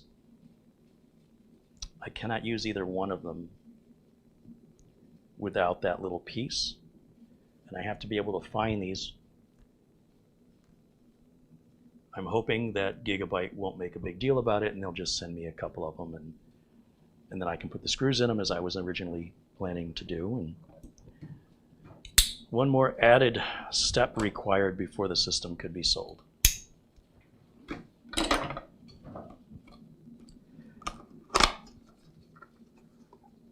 The 11600K CPU, it's about $215 on Amazon here in the US. For a while it was down to about $180, $190 I think. I don't know why it went back up. I thought it was going to stay at like $189. But even at $215, it's a great deal for what you're getting.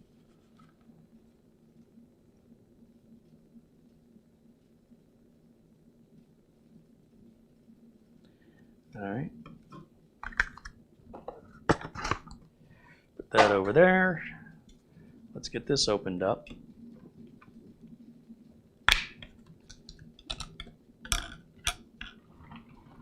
Once again, I'm doing things for the camera that I would never do if I were actually building the computer in a shop. First of all, I've got the motherboard, from my perspective, it's upside down. But I want to give you the best shot as though you're doing it. So what you're seeing is what I should be seeing, and I'm going to work backwards. We want to make sure that nothing looks damaged. These pins should all look straight. It's a brand new board. If any of the pins are damaged, you'll see the flow of it. It kind of stands out. And if that happens, you probably want to send the board back to the manufacturer if it's a brand new board. If you're buying a returned or a used board, maybe off of eBay or Amazon Warehouse, this is the first thing you need to check before you waste any time trying to get the machine all configured and installed. If there's any damage in here, a lot of times you cannot repair it, or if you try and fail and damage it, then the board manufacturer may void your warranty. We're going to line up the little gold triangle, which I don't know how well you guys can see that. Where's my point? I need something to use as a pointer. Everything is super, super tiny here.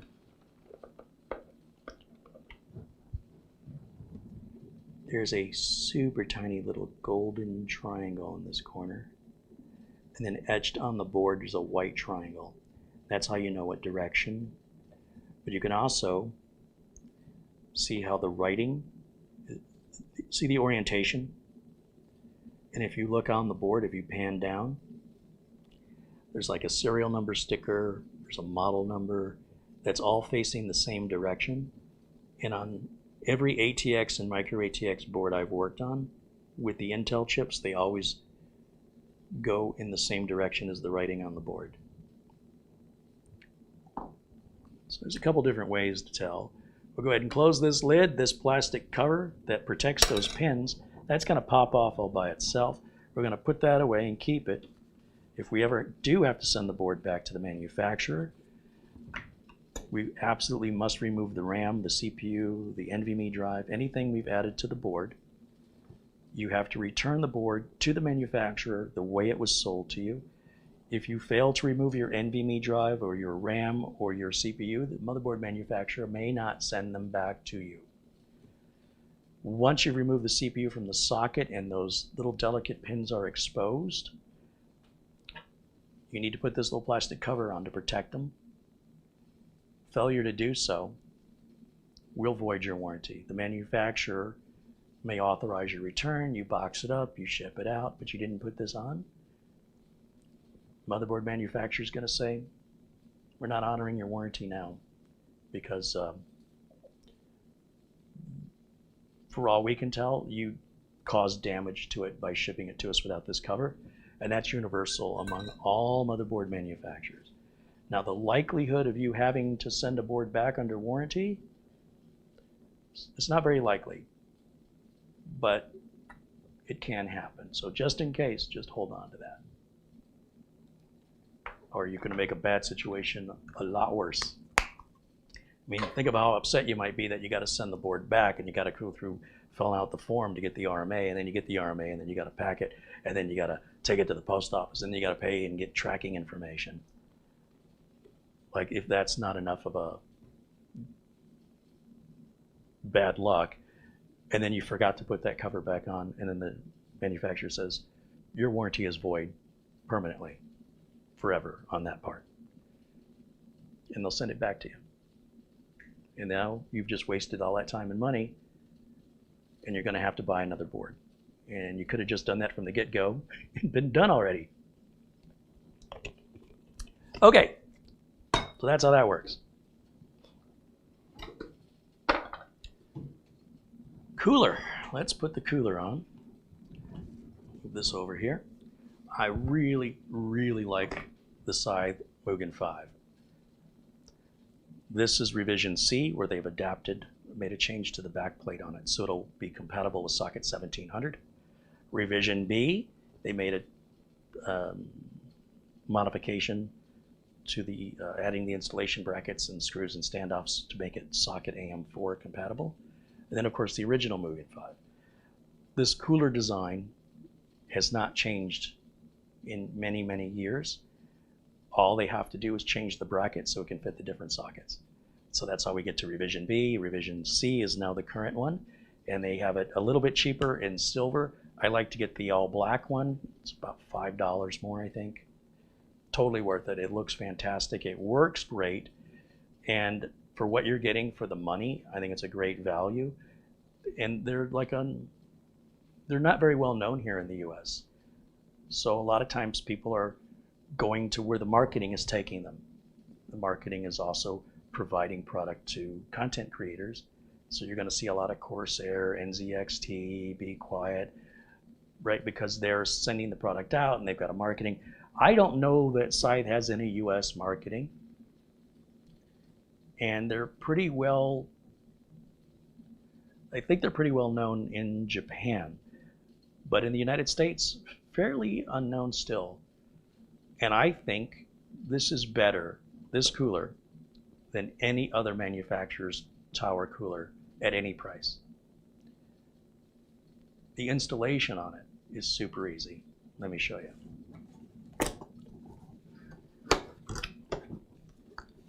What it looks like when it's brand new in the box. We'll lift out this side. This has the fan. Take that out and set it aside. This side has all the mounting brackets and even a screwdriver, a real actual screwdriver with a magnetized tip. So when you're done building your computer, you can stick that in your tools drawer and use it for things around the house that need their screwdriver. You go to Home Depot to buy a screwdriver like that. It's about 12 bucks. Consider that. When you're adding up the price of the cooler, you know, how much is a cooling fan? You go to buy the fan. Suddenly, this $65 price tag doesn't seem so bad, especially with how well it works.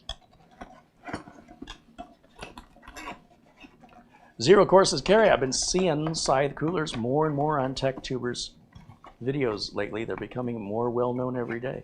You know what? As they should be. They deserve it. I'm glad to see they're finally getting the attention. They don't have that big budget like other big brands that you're familiar with. And you're paying for all that marketing. It goes into the price of the product.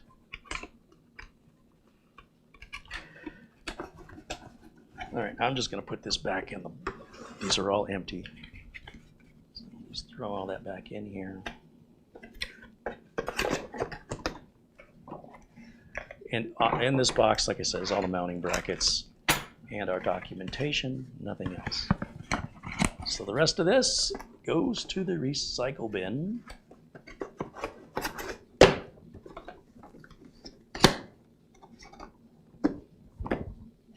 Psych.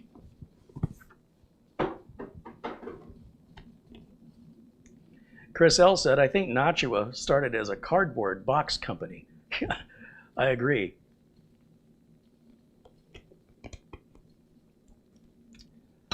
All right. Documentation.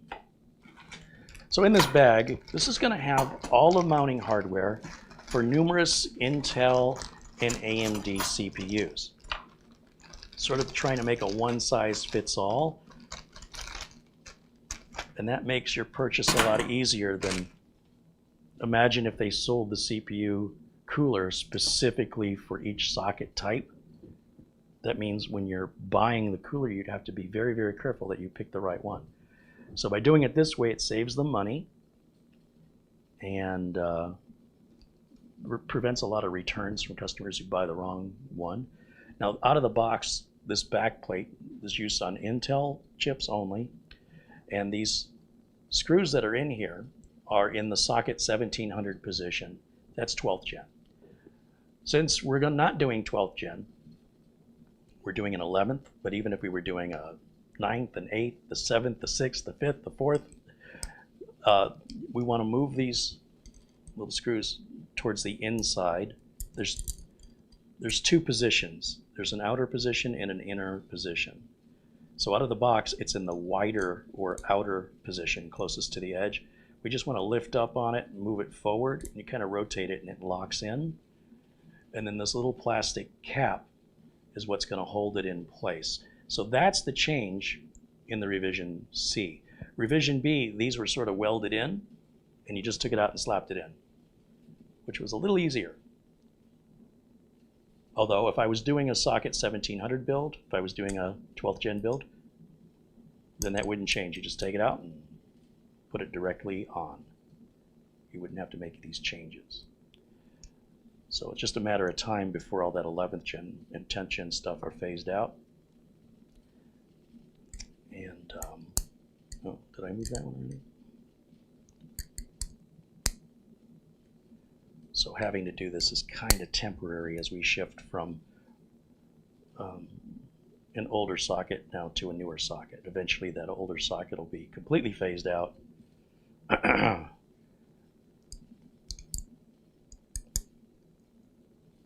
But until that happens, and as long as I'm not building 12th gen, I'm going to have to keep moving these.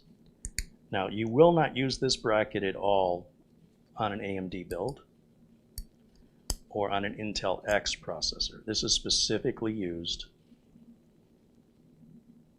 for the Intel 115.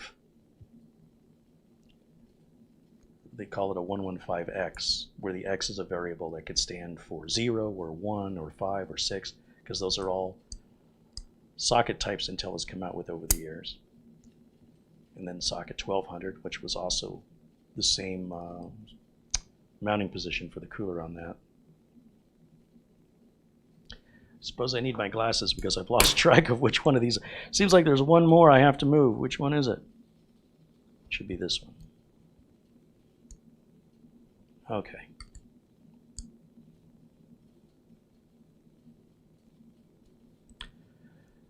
Now we come around to the back of the board, and we're going to align that with the mounting holes here around the CPU socket and slide it forward. You see these cutouts here? To make room for the screws that hold that socket in, and then the cutout there. And you'll have the holes and same cutout on the other side so that this will work 180 degrees turned. It still is a proper installation. We don't want the metal here resting on top of this metal because it'll warp and it won't hold right. Also added an unnecessary stress to the socket. Now, going back to these bags, we got a couple bags left here. These are the little brackets that hold the fan on, so I'll set that aside.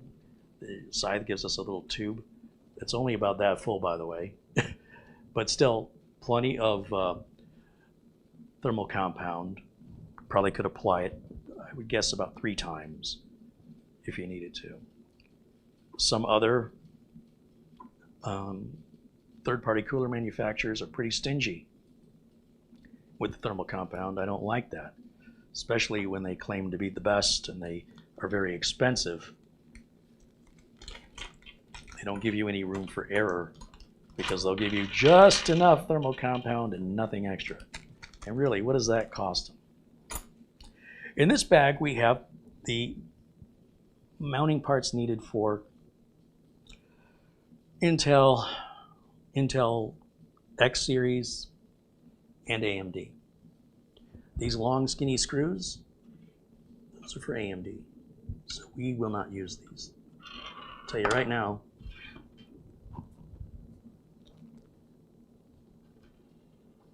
having extra parts left over, you better.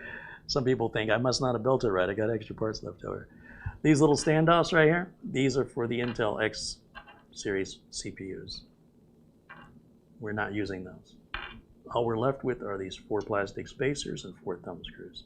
One side of the plastic spacer has a soft rubber end to it. That's going to be the bottom that goes against the motherboard. So we're going to take this and we're going to slide it right over the screw. There's going to be a little resistance. It fits kind of tight. And push it all the way down until it hits the bottom of the board, and repeat that with each of these spacers. I like that these fit tight because now I can pick up board and that back plate doesn't fall out. This is especially helpful if the motherboard's already mounted in the case and you're trying to hold that in and at the same time screw brackets to the front of it. You'll wish you had 3 hands. In this bag right here, this is our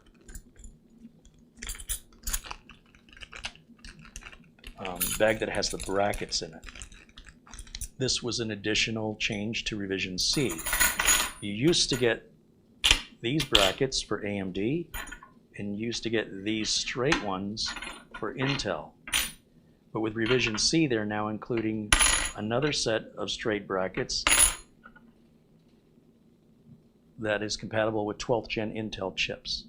And you'll notice it's very similar to the old one. It's just a little bit longer. The holes are, if they were to put those holes, you see how close we're already to the edge here? To move that where it would need to be for socket 1700, we'd run out of bracket. It'd just be a hole that that wasn't closed. It'd be like a half moon shape. So that's why these only have essentially the 3 holes, right? The 2 that go onto the bracket, and then the 2 that hold the heatsink, or the heatsink screws down to. So we're not doing a 12th gen build, and we're not doing an AMD build. So all these parts, we can just clear them out of our way. We don't need them, and we likely never ever will. And I'm just going to put them back in this bag. And now the installation shouldn't look as intimidating. We removed 2/3 of the parts that we don't need. All right. Now we're going to take these brackets, and I'm going to set one on directly over this lever. And I want it so that the bump in it that's going up, the reason that's there is so it doesn't collide with the capacitors underneath of it. And I'm going to take the opposite side and put it on in a symmetrical way so that they're facing each other like a mirror image. And we just rest that right on top of those spacers. Then we're going to take these thumb screws and we can get these turned and lock those brackets down. And you know, it's super easy to install this cooler. It's an attractive cooler. It works fantastic. And it's a fair price for what you're getting.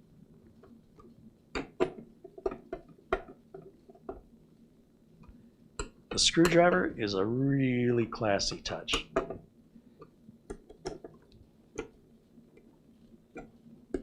When you're done with your build, you now have yourself a number 2 Phillips magnetized screwdriver. Keep it in your toolbox.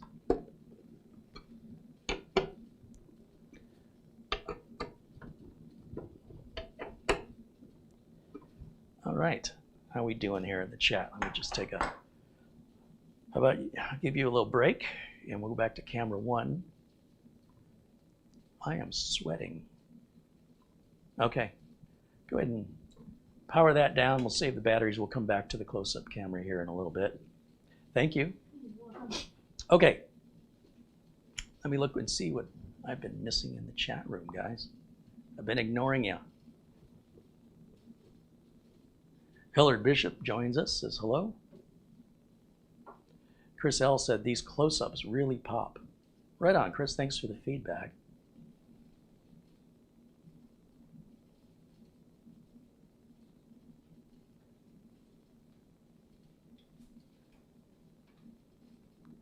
Martin Hogg says, Carrie, you're scaring me. That tool looks like a dentist's pick. Yeah, they're exactly as I would describe them, but they're sold as what they call probes. To me, they're just relabeled dentist picks, but they're great for little detailed electronic work. Like if I was going to try and straighten one of those little delicate pins, those picks are ideal. And Harbor Freight Tools here in the US sells them. You get a kit of like 5 that are bent at different angles. They're steel and they're very pointy and sharp. So I've stabbed myself with it unintentionally more than once. They have a little rubber cap that's supposed to go on the end. So when you put them away, you put the little rubber cap on so it doesn't gouge into anything. They're really nice. Yeah, one of my favorite tools. I don't use them very often, but it sure is nice when I need something like that. They're fantastic. I don't use them on my teeth, in case you were wondering.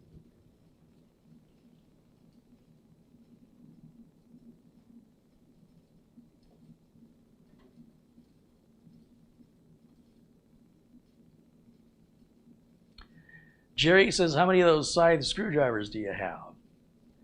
Oh gosh, usually when I do the build, I throw the screwdriver in the box. At one point, I think I had a dozen of them, and I ended up throwing a bunch of them in the recycle bin, especially the old ones. The old ones that were red. They had, where this one is black, they were red, and they didn't say Scythe on them. I like this one better. It's exactly the same screwdriver, by the way, but this looks more modern. So I was like, what do I need the red ones for? I'll keep one for nostalgia and throw out the others. Those were probably for local builds. For my clients that I do managed service providing for, I don't give them the motherboard box because they just lose it.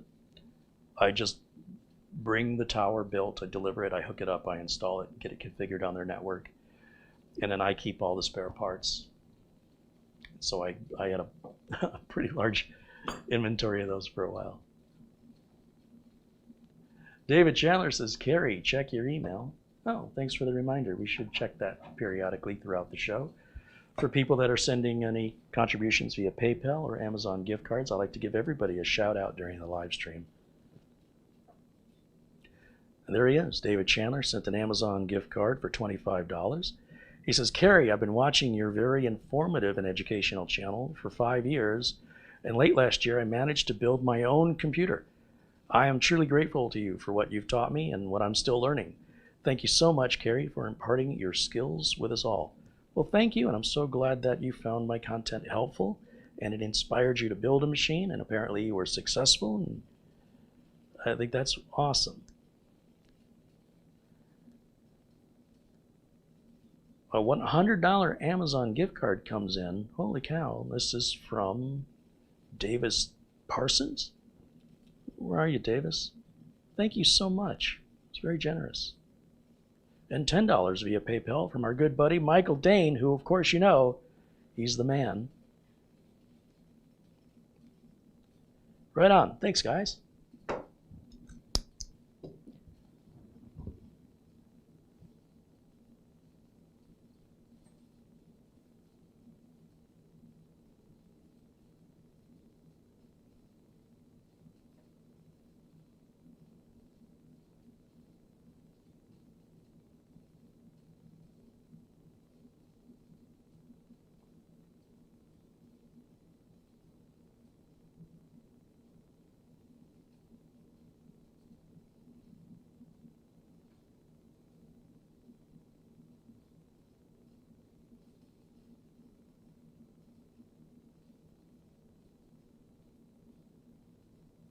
Have I heard the 12th gen Intel CPUs can have warping issues, and they made a new bracket to replace the traditional one?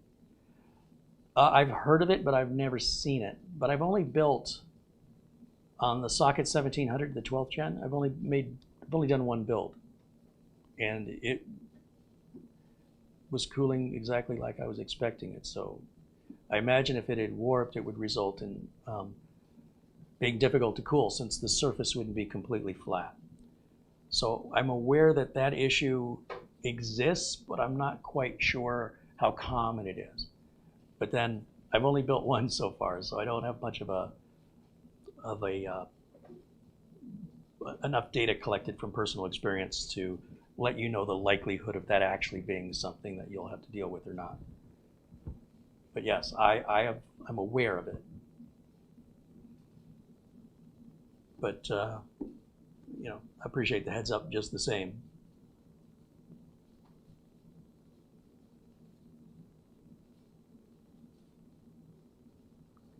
Ron says the wall looks blue with this camera. Does it? I don't know. It looks pretty good to me.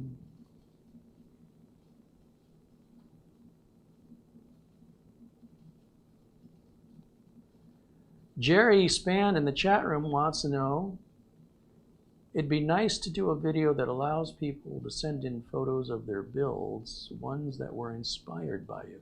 Oh, I've done that in the past.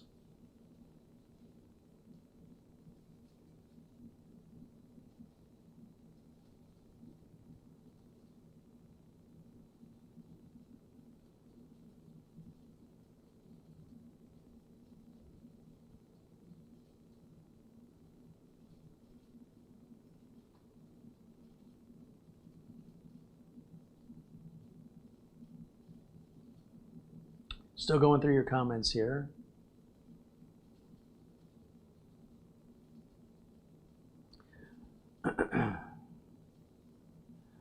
Anthony thinks this camera looks a little, the color temperature is a little more blue.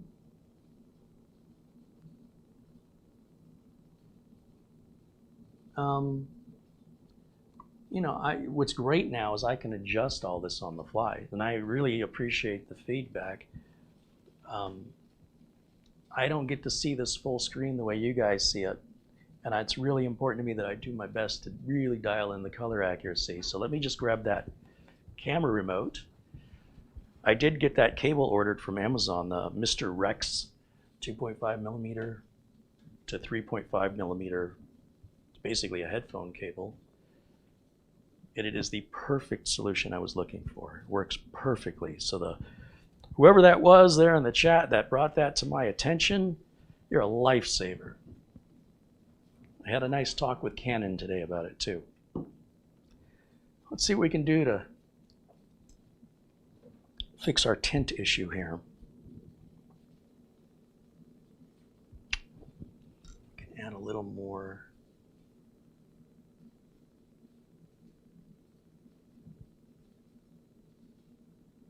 A little more red to it, maybe dial the blue back a little bit.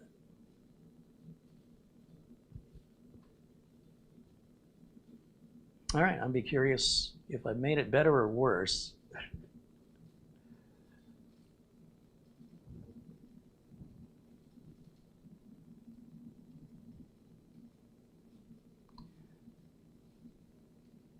Okay. Right on. Everybody seems in agreement there. Just a little turn of the dial. This little remote, oh, it's a lifesaver, I gotta tell you. Now I just have to leave it alone. I think I was playing with it, trying to improve it last night. And I knew there was a chance I made it worse. So again, I appreciate the feedback. Once we have it dialed in, as long as I don't touch it, it should stay this way.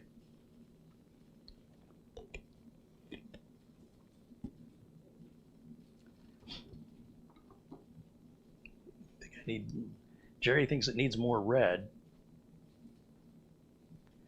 Dennis says you should take a picture with my phone where all the dials are so I can put it right back. That's really a good idea, but I don't think it's perfect yet. I want to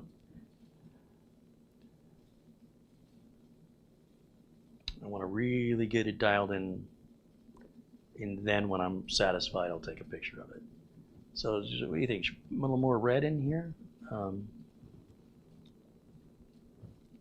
me just see this.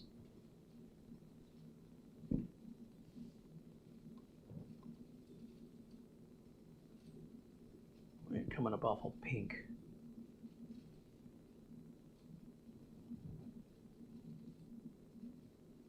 That's going to be moving us the wrong way. Better or worse? Ken Olson's got to leave. Well, thanks for joining us in the chat today, Ken. I have the knee point set to, oh no I don't, I did not set it to auto.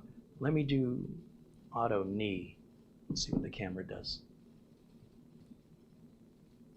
How's that look now? I just think I'm looking a little bit pink, although I'm hot, so my face is probably a little red, sweating.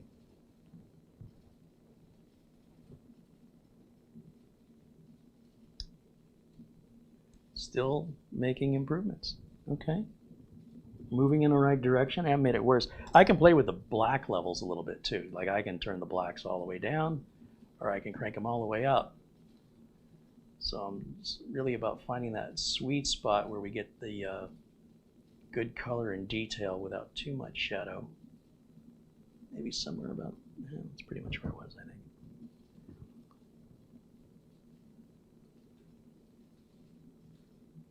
I should, let me bring the camera information up on the screen and make sure I didn't inadvertently change my color temperature. Color temperature is not where I wanted it. Why is it at 2900?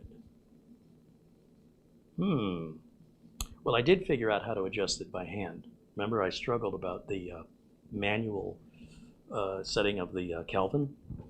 Turns out I hit preset and then hit this button here, and then I can, there, now it's at 3510, which I think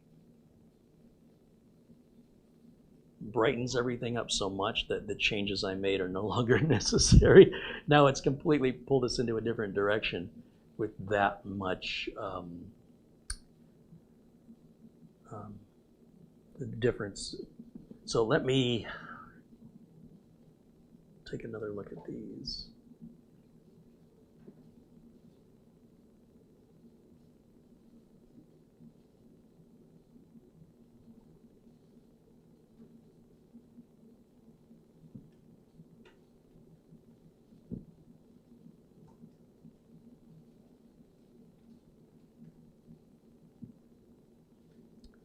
Yeah, that was interesting. I don't know why that switched on me. How's that look, guys?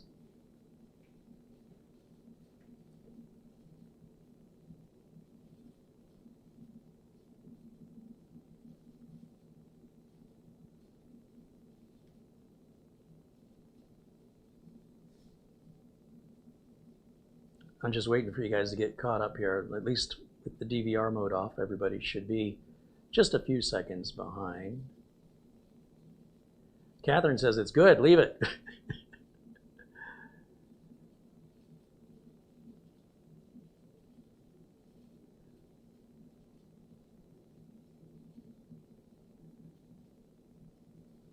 The 29.97 frequency, you'll see that up at the very top. It's kind of, it's right up there at 29.97.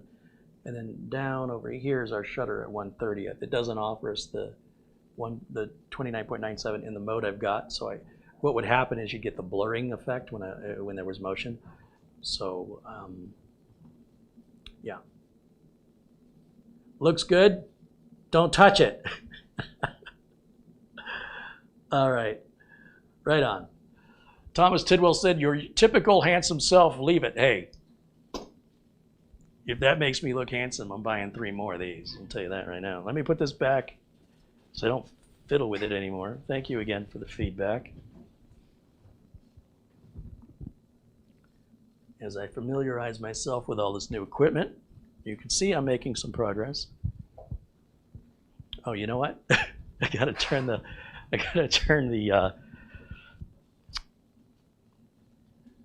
information off the screen.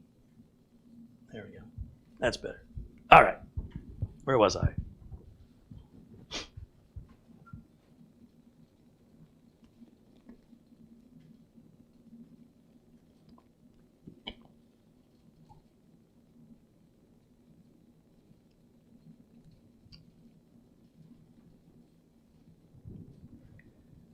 Frank says, lock it.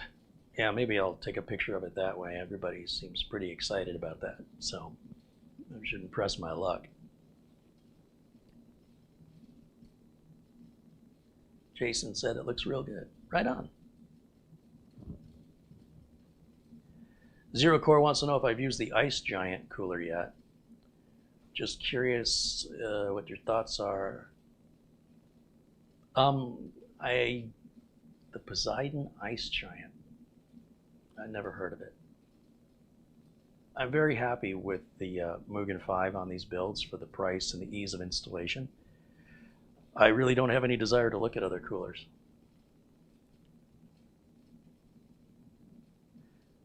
John says, Kerry, you shouldn't rely on my judgment. I haven't had the second eye done yet. I'm okay with it. If it makes me look good, take your time.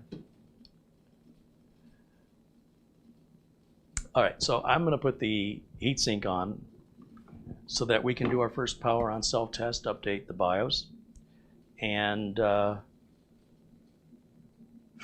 do you think? You want to get back to the close-up camera? Do you have enough of a break? Yeah. All right. And while you do that, I'll get out my special thermal application glove.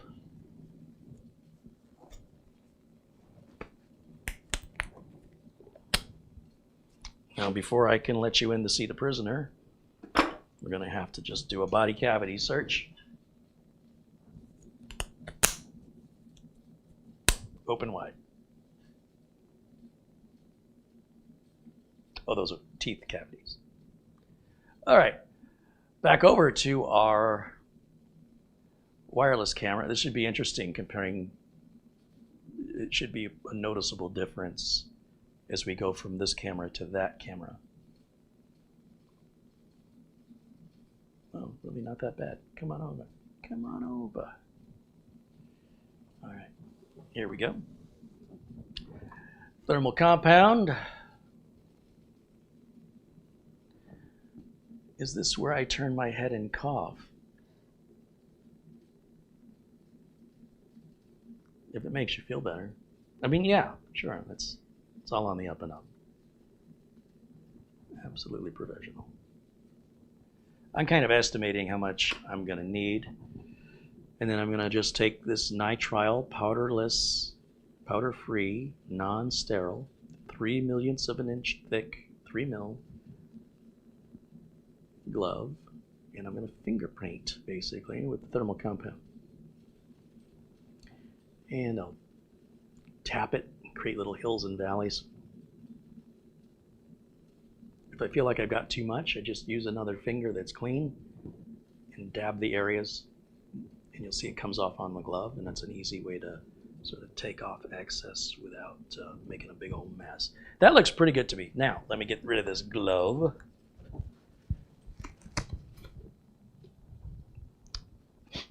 And between you and me, you know I'm going to have to pull this heatsink back off when I get this motherboard installed in the Corsair 200R. I'm going to take this back off, but I will not need to reapply the thermal compound. It'll be going back on in the same orientation.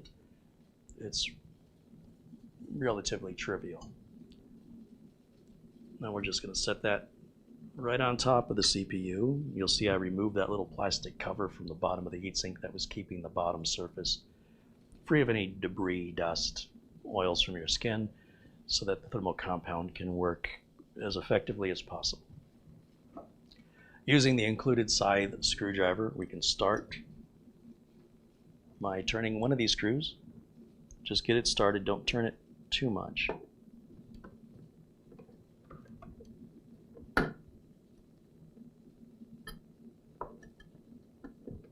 Okay, And then we're going to go down through the top. And this is why the screwdriver is included. It's the right length. And we're going to find the top of the screw.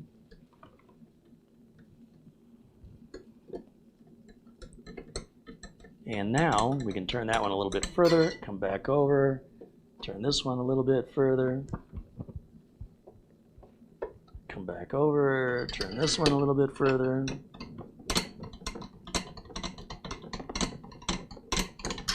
Just going to go back and forth until these screws come to an absolute dead stop. It'll be pretty obvious to you when you hit it. It just won't budge.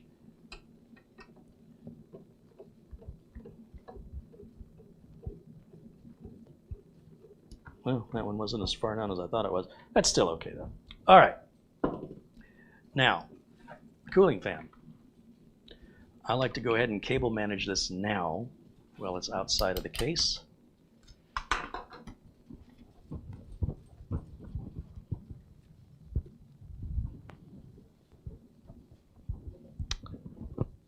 And I've got my zip ties, my cable ties. We're going to use 2 of them.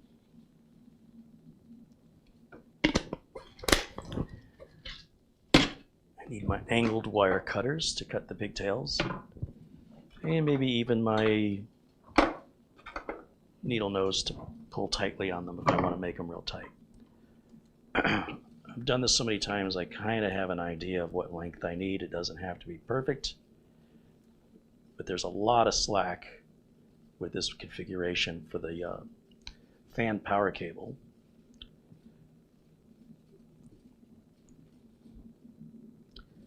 Let me think, how do I want to do this? I think I want to run it like this. That's what I think.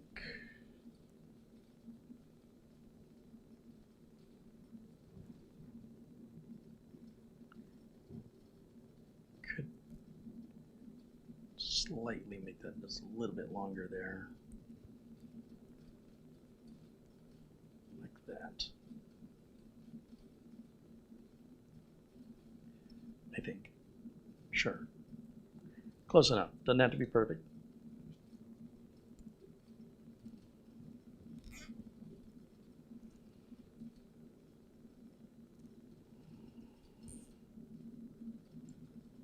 Get that dialed in.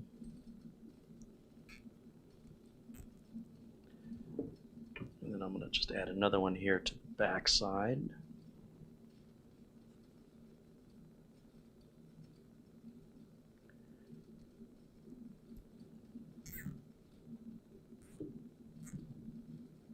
That looks good to me. I want to just tighten those up a little bit. Cut the pigtails. These angled cutters allow me to get right up against the end of that zip tie. There's nothing worse when you use regular cutters. It leaves a little excess and it'll scratch and even cut you if you run your fingers against it when you're working on the machine. So I like to get those trimmed as far as possible to avoid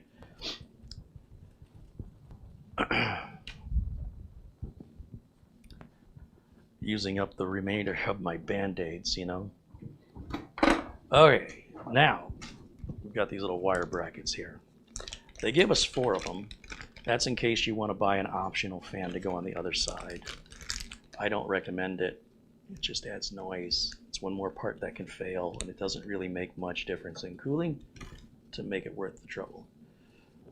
But we'll keep the spare ones in there and give them to the customer who buys the machine, because if that's something they want to do,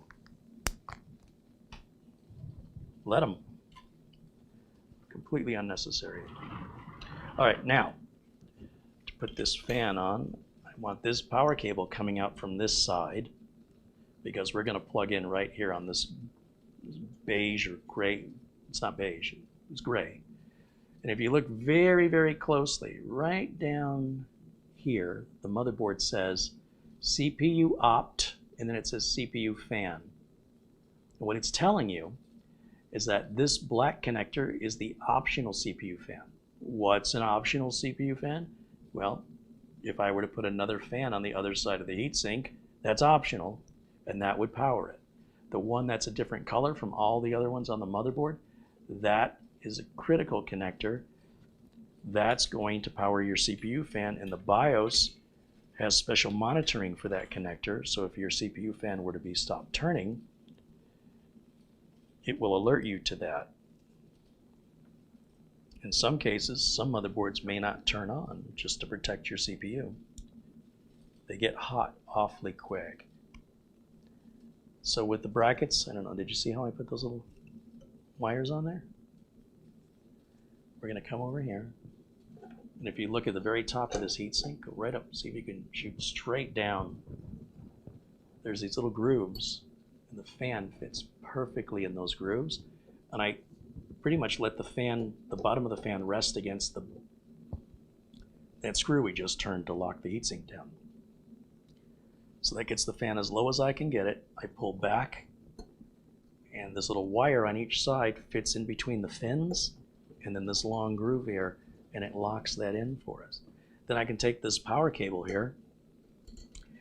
It's got grooves on it, and the connector is keyed. It's got this little wall, and what you do is you align those grooves. Are you seeing this with the camera? See these grooves? See if I can tilt this up a little bit better for you guys. And those grooves are going to be guided by that little wall there. And there's no clip or anything, it's just held in with friction. But look at what I just did. That's interesting. It looks like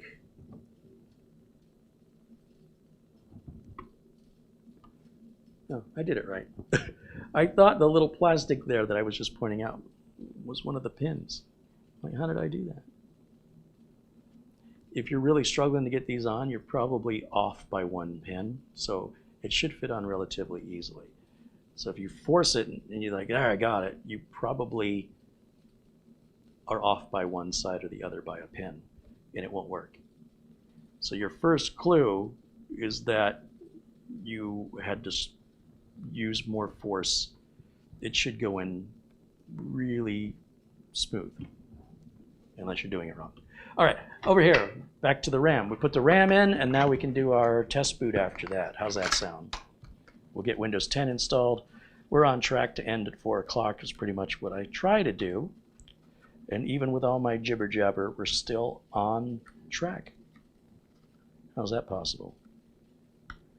So here's the RAM. I'll let you get a close-up of that before I take it out of the container. Kurt Schlegel, with a $20 contribution, he says, just some support for the channel and another good build. Right on, Kurt. Thank you.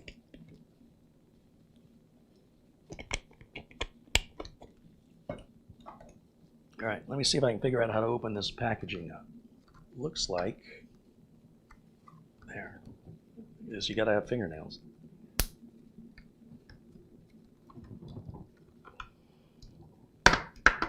Wow. I've had Tupperware that didn't seal that good. We got a go faster sticker and teeny tiny instructions. Just set that over there. To take the RAM out of this plastic, don't try and pull the RAM out of it and bend your RAM.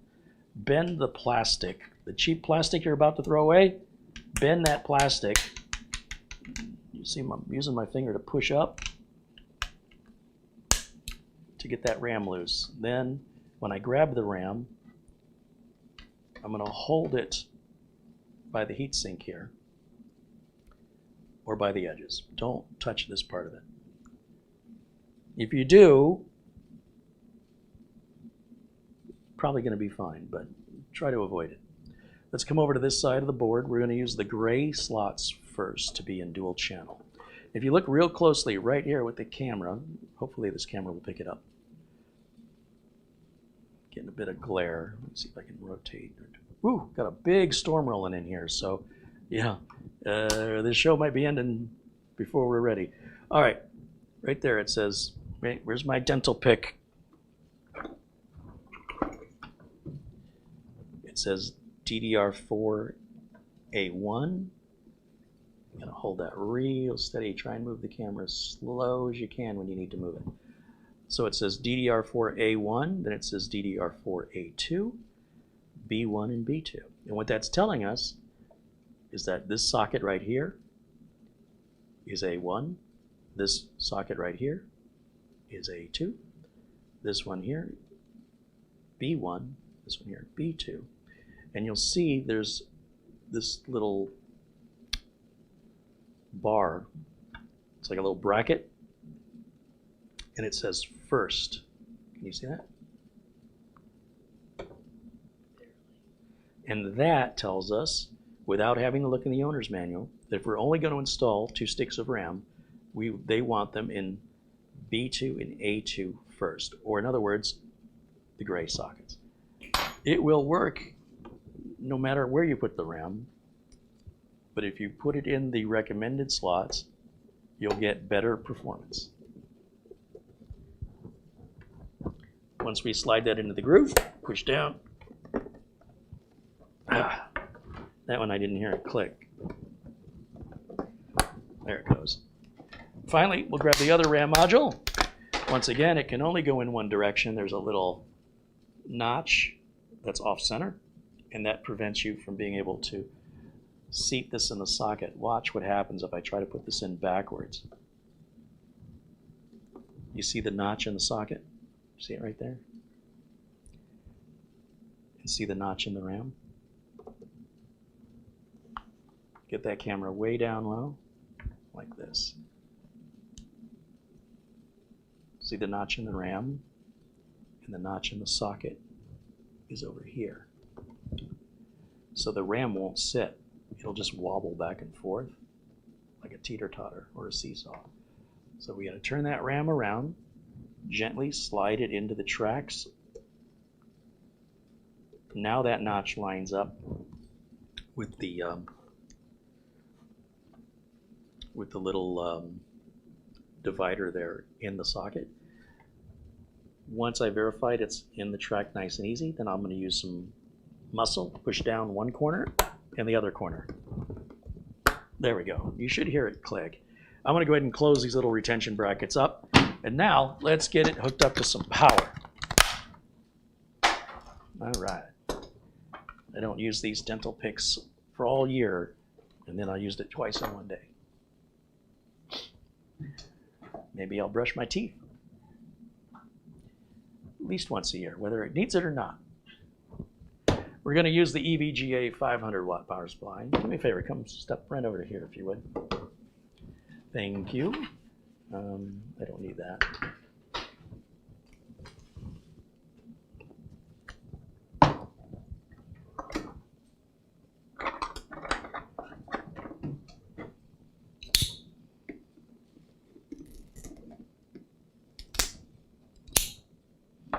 These power supplies are under $40 all day, every day at Amazon. I think they're a really good deal. Good quality power supply, reputable manufacturer, and I very rarely see these go bad. Like I said, if they go bad, they're almost cheaper to replace than to go through the whole effort of creating the RMA and paying the postage and tracking and shipping it back. You can if you want to, but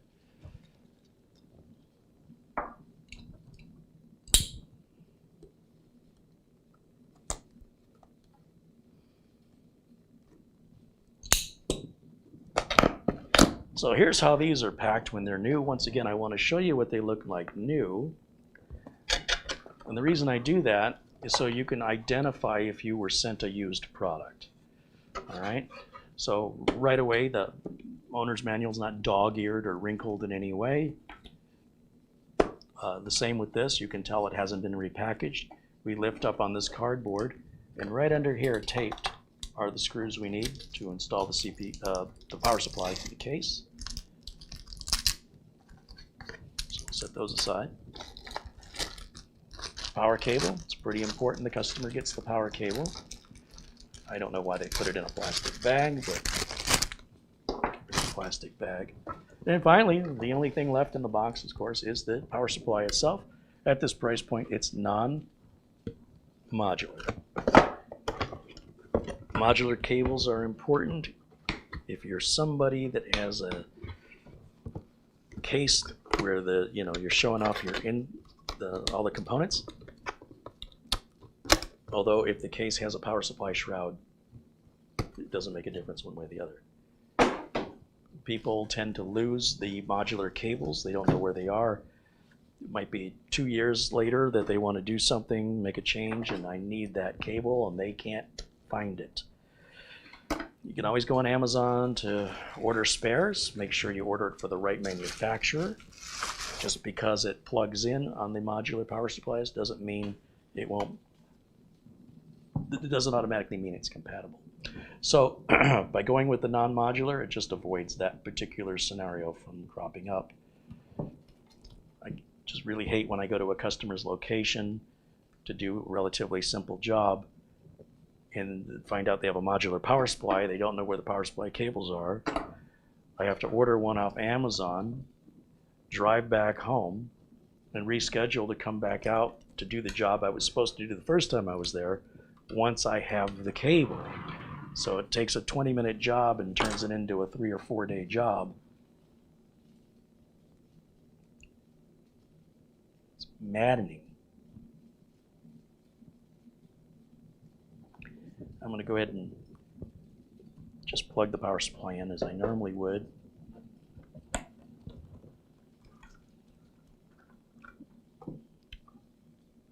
And this will be the power supply that is going to go with this computer when I put it in the case. We're not going to put it in the case today. We're just going to keep it out like this. Oops. What am I doing? Nobody knows. There we go. These two connectors are absolutely required on every computer build, AMD or Intel. You're going to have a 4 or an 8-pin EPS power connector for your CPU and a 24-pin large connector for the motherboard. If you forget to hook this one up, you're probably going to have a panic attack when your system doesn't boot and you think, oh no, something's broken. Let's see, how do I want to set this up? Let's bring this around this way. No, I want it around this way. Yeah. Let's do like that. And I'm going to take all these spare power cables because they drag around my workbench and they knock everything down. So what I'm going to do is just kind of put them back the way they were.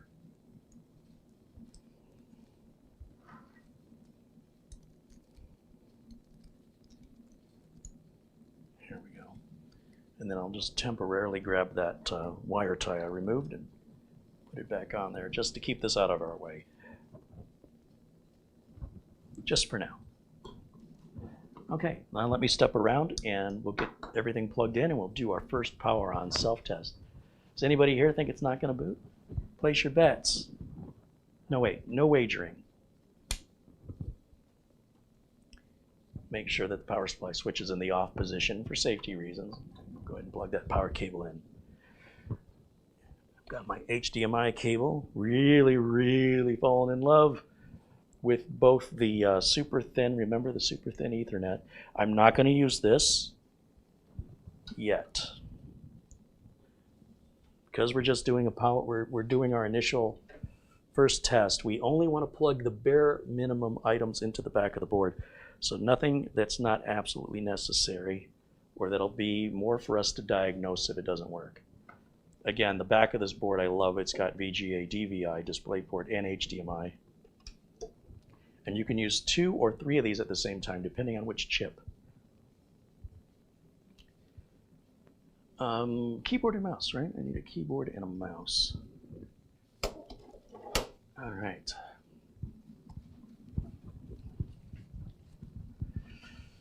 All right. Let's turn that on, turn that on. Grab the little wireless dongle. We're going to plug that in right over here. And then, I'm missing, what am I missing?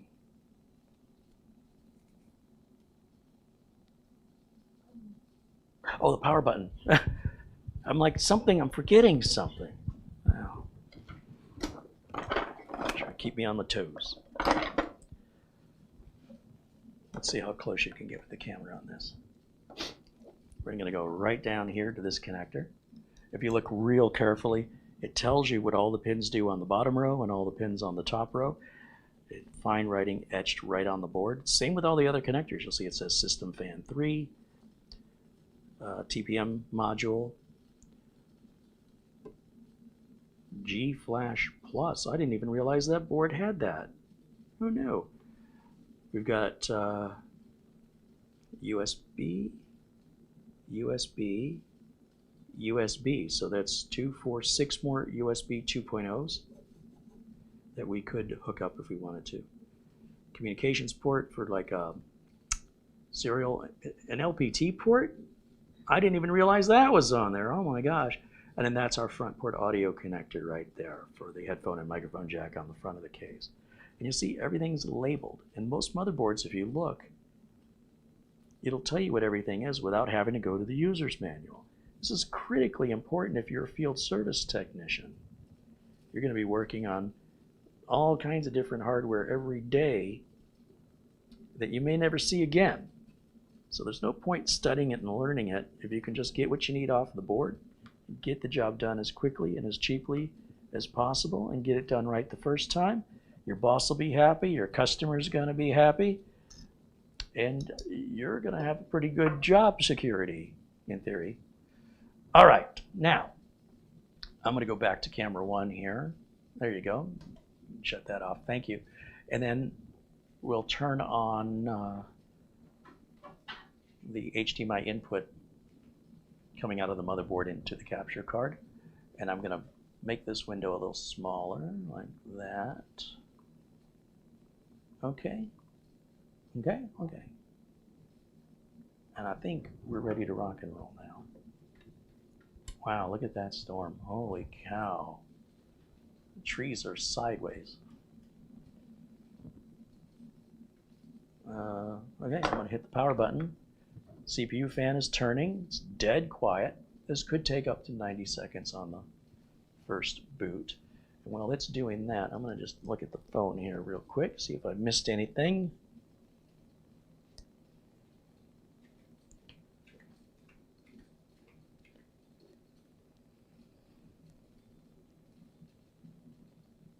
No, it appears I am all caught up. Right on. That was easy. Has it done anything yet? Oh, there it is. I was getting a little worried. It can be a little nerve-wracking, you know, doing that first power on. Now we're at BIOS F7. Let me look for the BIOS flash drive. I should still have F13 on here since I've been doing a lot of these boards lately. And I'm going to just step around and plug the BIOS flash drive into any of the blue USB ports back here. I mean, in theory, it doesn't have to be a blue one, but... And now, let's see, I need to go full screen so I can see what I'm doing. Full screen for carry. We're going to go F8. It takes us to the F8 over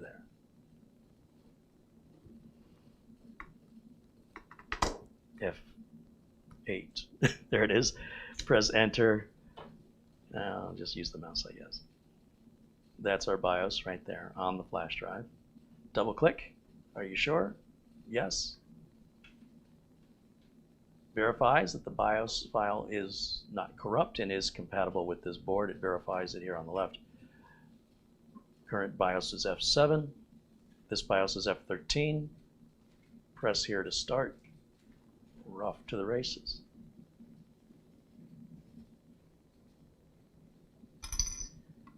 And I think the timing couldn't be better.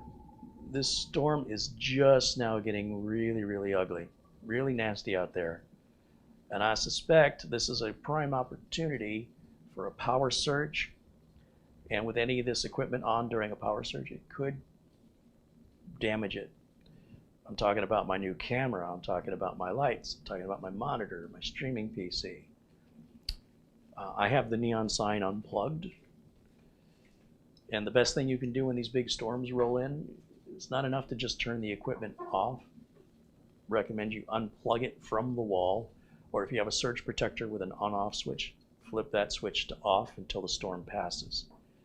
You know, if it's expensive equipment you care a lot about, go without it for a couple hours during the storm, or you might be going without it for a couple of weeks or months to be able to afford to replace whatever broke or repair it.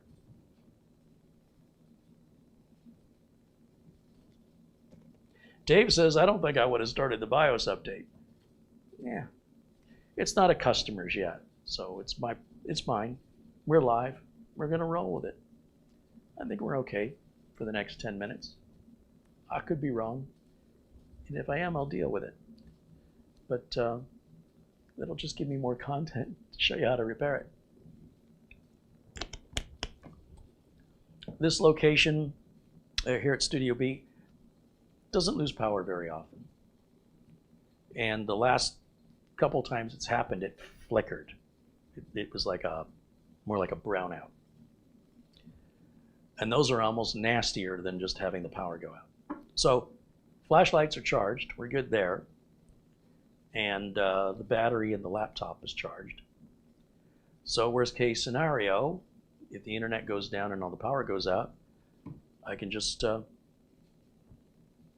watch some movies and TV shows that I have on the laptop and be none the wiser.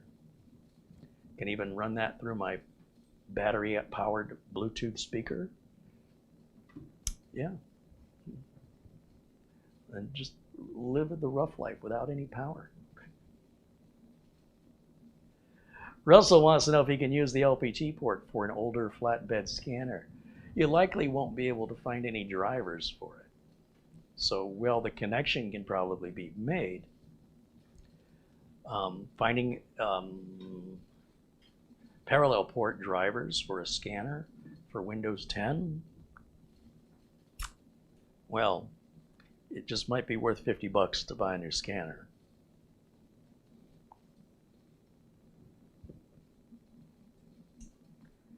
Generally speaking, those older scanners are painfully slow and the resolution isn't very good. You can buy a scanner so cheap now and they're fast, and the dots per inch, the DPI on them is incredible. In fact, a lot of printers are now sold with the scanner built in already. I wouldn't try and use that old stuff if I were you.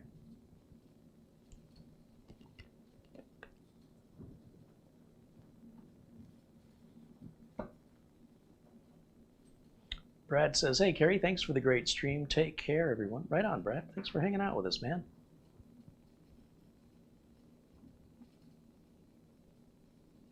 Frank says, I'm happy the build went successful on the initial startup.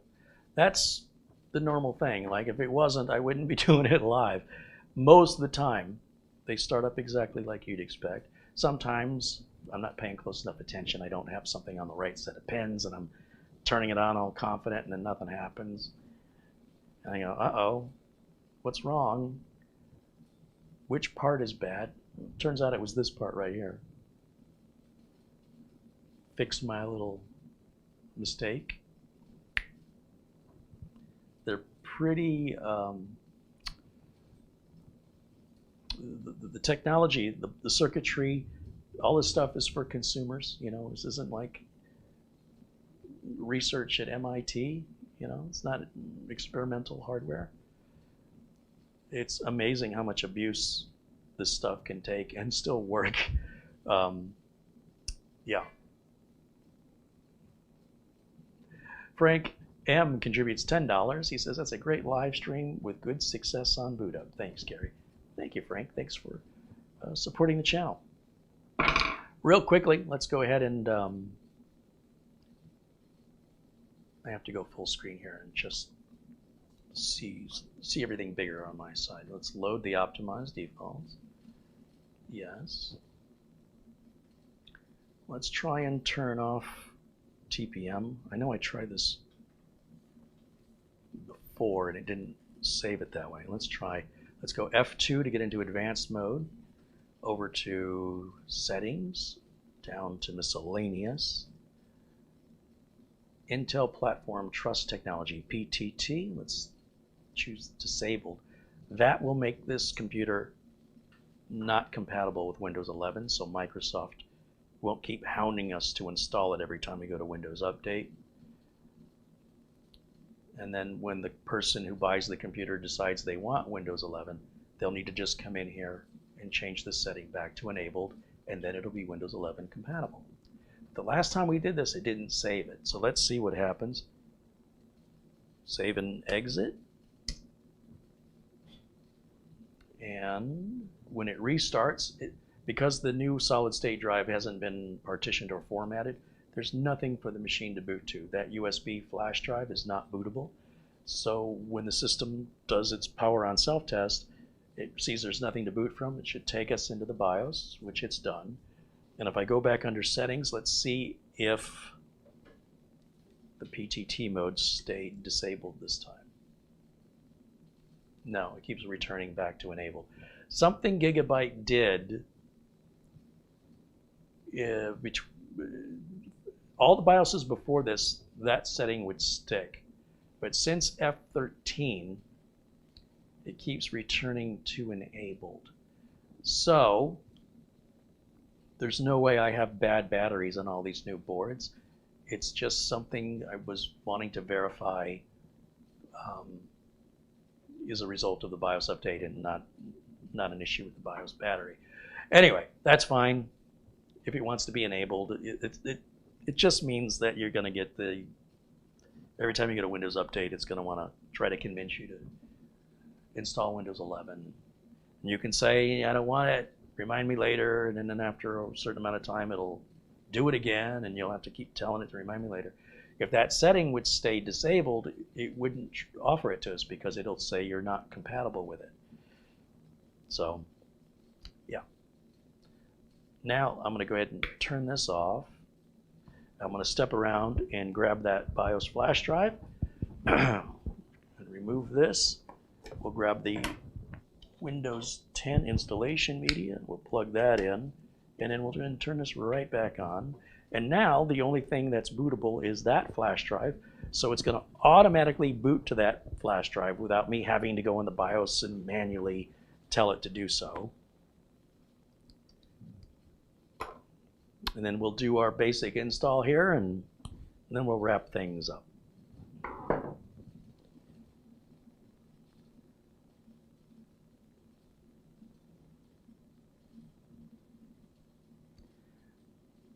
It looks like I might be able to end this right at 4 o'clock. I've got a little over 4 minutes.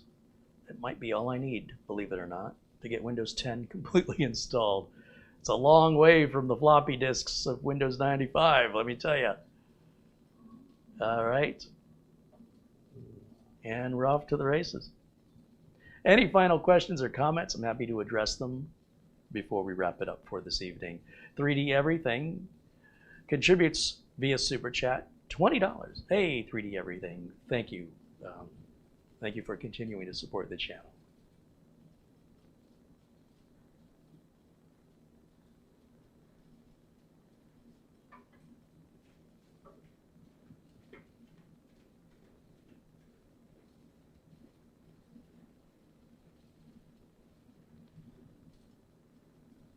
I'm looking out to a window here, and I'm seeing the trees all going sideways, and I'm hearing the wind. I don't know that you guys can hear the wind, but it's not raining yet, but this is all part of our monsoon season, and this is to be expected. It starts more or less in July, usually in the heart of it in August, and then it kind of tapers off in September. Oh, there's hail coming down? It's not melting? Oh, yeah. You can see it.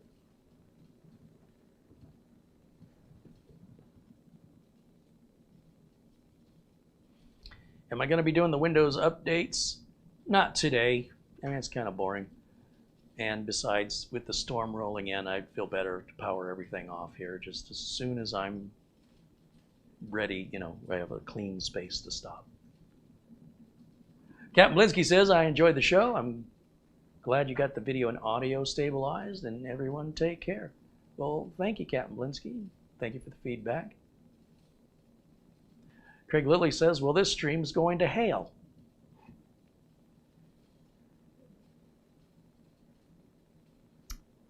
Right.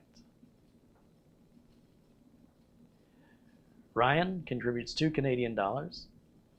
He says, how diddly do? We haven't had hail in years here. Jason says, hats off to the camera girl. Is my car outside?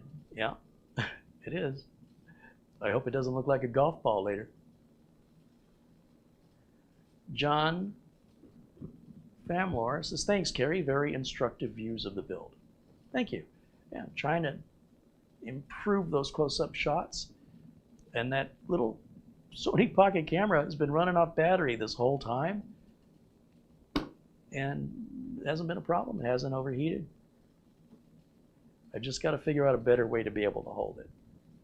What I've got now, it works, but I think it could be more stabilized and easier for the camera person to keep it level, and just got to work on making sure all the camera movements are slower, and that'll just take some practice. All right, now we go right here to United States, and the keyboard is US. Skip any other keyboard layout language. I tell it I do not have internet because it'll force me to create a Microsoft account or to sign in with a Microsoft account. And it ain't my computer, or I mean it is, but it's intended to be sold to a customer, and I don't want to log into it with my account information. I don't need that cached or buffered. So for right now, we'll just put the username of user, press enter here, and blank, just enter on the password. I turn everything off but the location services. That way it can set the date and time for us and keep it updated automatically for us. And anything I'm turning off here that the end user wants flipped back on, you just go into the settings of Windows 10, which is basically the control panel, and you can flip that stuff on and off. Nothing I'm doing is permanent. Well, nothing I'm doing isn't reversible very easily by the end user if they should want other preferences. So yeah, it's just now clicked over to 4 o'clock, and that's pretty much Windows 10 installed. If I worked first and talked second, we'd already be done. So that's a really fast install. It's a fast machine, not bad for an i5. This is easily going to last somebody 8 years without a problem. System like this, probably around $800, guesstimating. You figure about every $100 you spend should be good for a year without a GPU in the mix, because the GPU can cost more than the whole computer. If you buy a $500 computer, you'll probably get about 5 years out of it. About an $800 computer, get about 8 years out of it. On a $1,200 computer, can you get 12 years? I don't know. It kind of depends on what your needs are 12 years from now and how resource intensive the security software gets. Today's antivirus is so resource intensive that if you tried to run it on systems from 15 years ago, your system's going to crawl.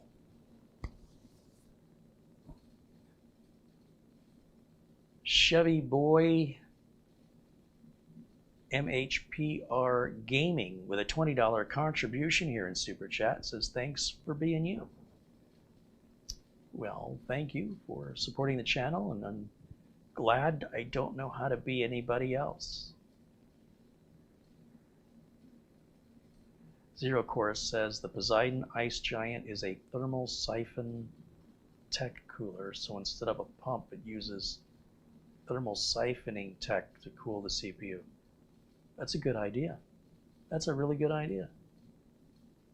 That still doesn't necessarily help the degradation that happens in liquid coolers. So that would concern me. What I like about the air towers, the air coolers, is they'll run forever. When it comes to the liquid coolers, they generally have a lifespan regarding the pump itself. Since that one apparently doesn't use a pump, there's also the liquid, the fluid that's inside of it can start to degrade, evaporate, or thicken. It even can build algae and bacteria within the fluid, especially on a cooler that you're building yourself. The algae isn't so much of a problem with the all-in-one coolers, but I think if you see some of the teardowns like Greg Salazar has done on these all-in-one coolers, which are not meant to be torn down, you'll see the corrosion that builds up over time, and the coolers become less effective. So these liquid coolers, regardless, I would still say don't expect more than 4 or 5 years out of them. Expect to have to replace it, and that's normal. If you get an air cooler, you never have to replace it. You're solid. So just keep that in mind. Kind of depends on the personality of the person. If you're somebody that enjoys that kind of thing and it gives you an excuse to tear it all apart and replace it all, just know what you're getting yourself into. It can get expensive and time consuming. It opens up an opportunity for damage every time you've got to drain and refill the pump. It adds extra maintenance. And at the end of the day, your CPU isn't running any faster the colder you make it. Right? And as long as you're within the operational temperature range, the CPU runs exactly the same. So primarily for people that are super enthusiasts trying to get a little bit extra, overvolting the CPU, to hell with the environment, we'll suck up some more power and add to the landfill with these chemicals that we'll have to dump out into the sewer one day. There's a certain selfishness to it, but if that's what people find is fun and they have the money and the time, all the power to you. As somebody who runs a business, it's not very practical for me to offer that to my customers for both the labor and the cost and the ongoing maintenance. So it's really something for the individual enthusiast. And most people, I imagine, it would have no interest in that. And there's no FOMO, there's no fear of missing out here. It's really an enthusiast level activity. So anyway, there's plenty of that information on YouTube channels and those enthusiasts that enjoy that stuff. If that's more on par with what you like, be sure and look at those other channels for that kind of content. If you want what's practical, if you want what's good value for the money, and if you want information coming from somebody in the industry, as I've been for over 30 years, well, you found the right place, and I'm glad to offer you something a little less common here on YouTube, which is real life practicality and being very reasonable and rational with our part selection, trying not to get too extreme one side or the other, but I will do extreme once in a while. Just ask Doug Betts, who's got that big beast build, a $10,000 system. Outrageous. It would be a long time before I put myself through that again. It was a lot of work. All right, guys. Well, I think that's going to wrap it up for us here. And yeah, everything was booted up to the desktop. I'll do the Windows updates and the Intel Driver Assistant, Uncle Carrie's Windows 10 optimization tool, remove some unnecessary apps that's on by default, all the standard stuff I do. I'll get it mounted into a Corsair 200R with this power supply. And I'll reach out to Gigabyte for getting those spare little standoffs that are missing. And then it'll be available for sale. So thanks you guys, everybody who has contributed. Thank you so much. Once again, a shout out to Chevy Boy MHPR Gaming, Ryan in Canada, 3D Everything, Frank M, Kurt Schlegel, Winston Liu. I missed that from you, Winston. He contributed $2 Canadian. He says, "You are the best, like Superman. Let me get my cape." Boeing 757 pilot contributed $10. It looks like I missed that one. He says, "Have a great weekend and thanks for all you do." Thank you. Lucas Dury with couple contributions there. Bob R., Andre Hernandez, Angel, Dennis Paulson, Tapayo Kuosma, Bob R., Thomas Schmitz, who became a member, and Bob R. became a member. Steve H., Planet Cryos, Craig Lilly, who also became a member here. Planet Cryos also renewed his membership. A couple more there from Tapaya Kuasma, Mike McCrae, Ian Gooch, and of course our good buddy and great friend Peter Laycock, joining us all the way from Scotland. And also to the folks who sent in the Amazon gift cards. One more shout out. Oh, and the rain is starting, so that's my cue. David Chandler, thank you. And Davis Parsons, very, very generous, Davis. Thank you so much for that Amazon gift card. Michael Dane.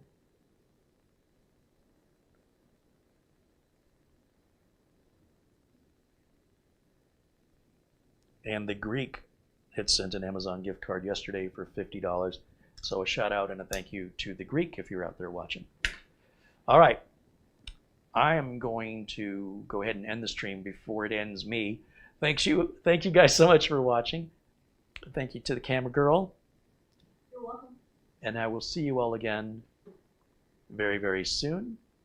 Let me turn that off there. Let's go full screen here.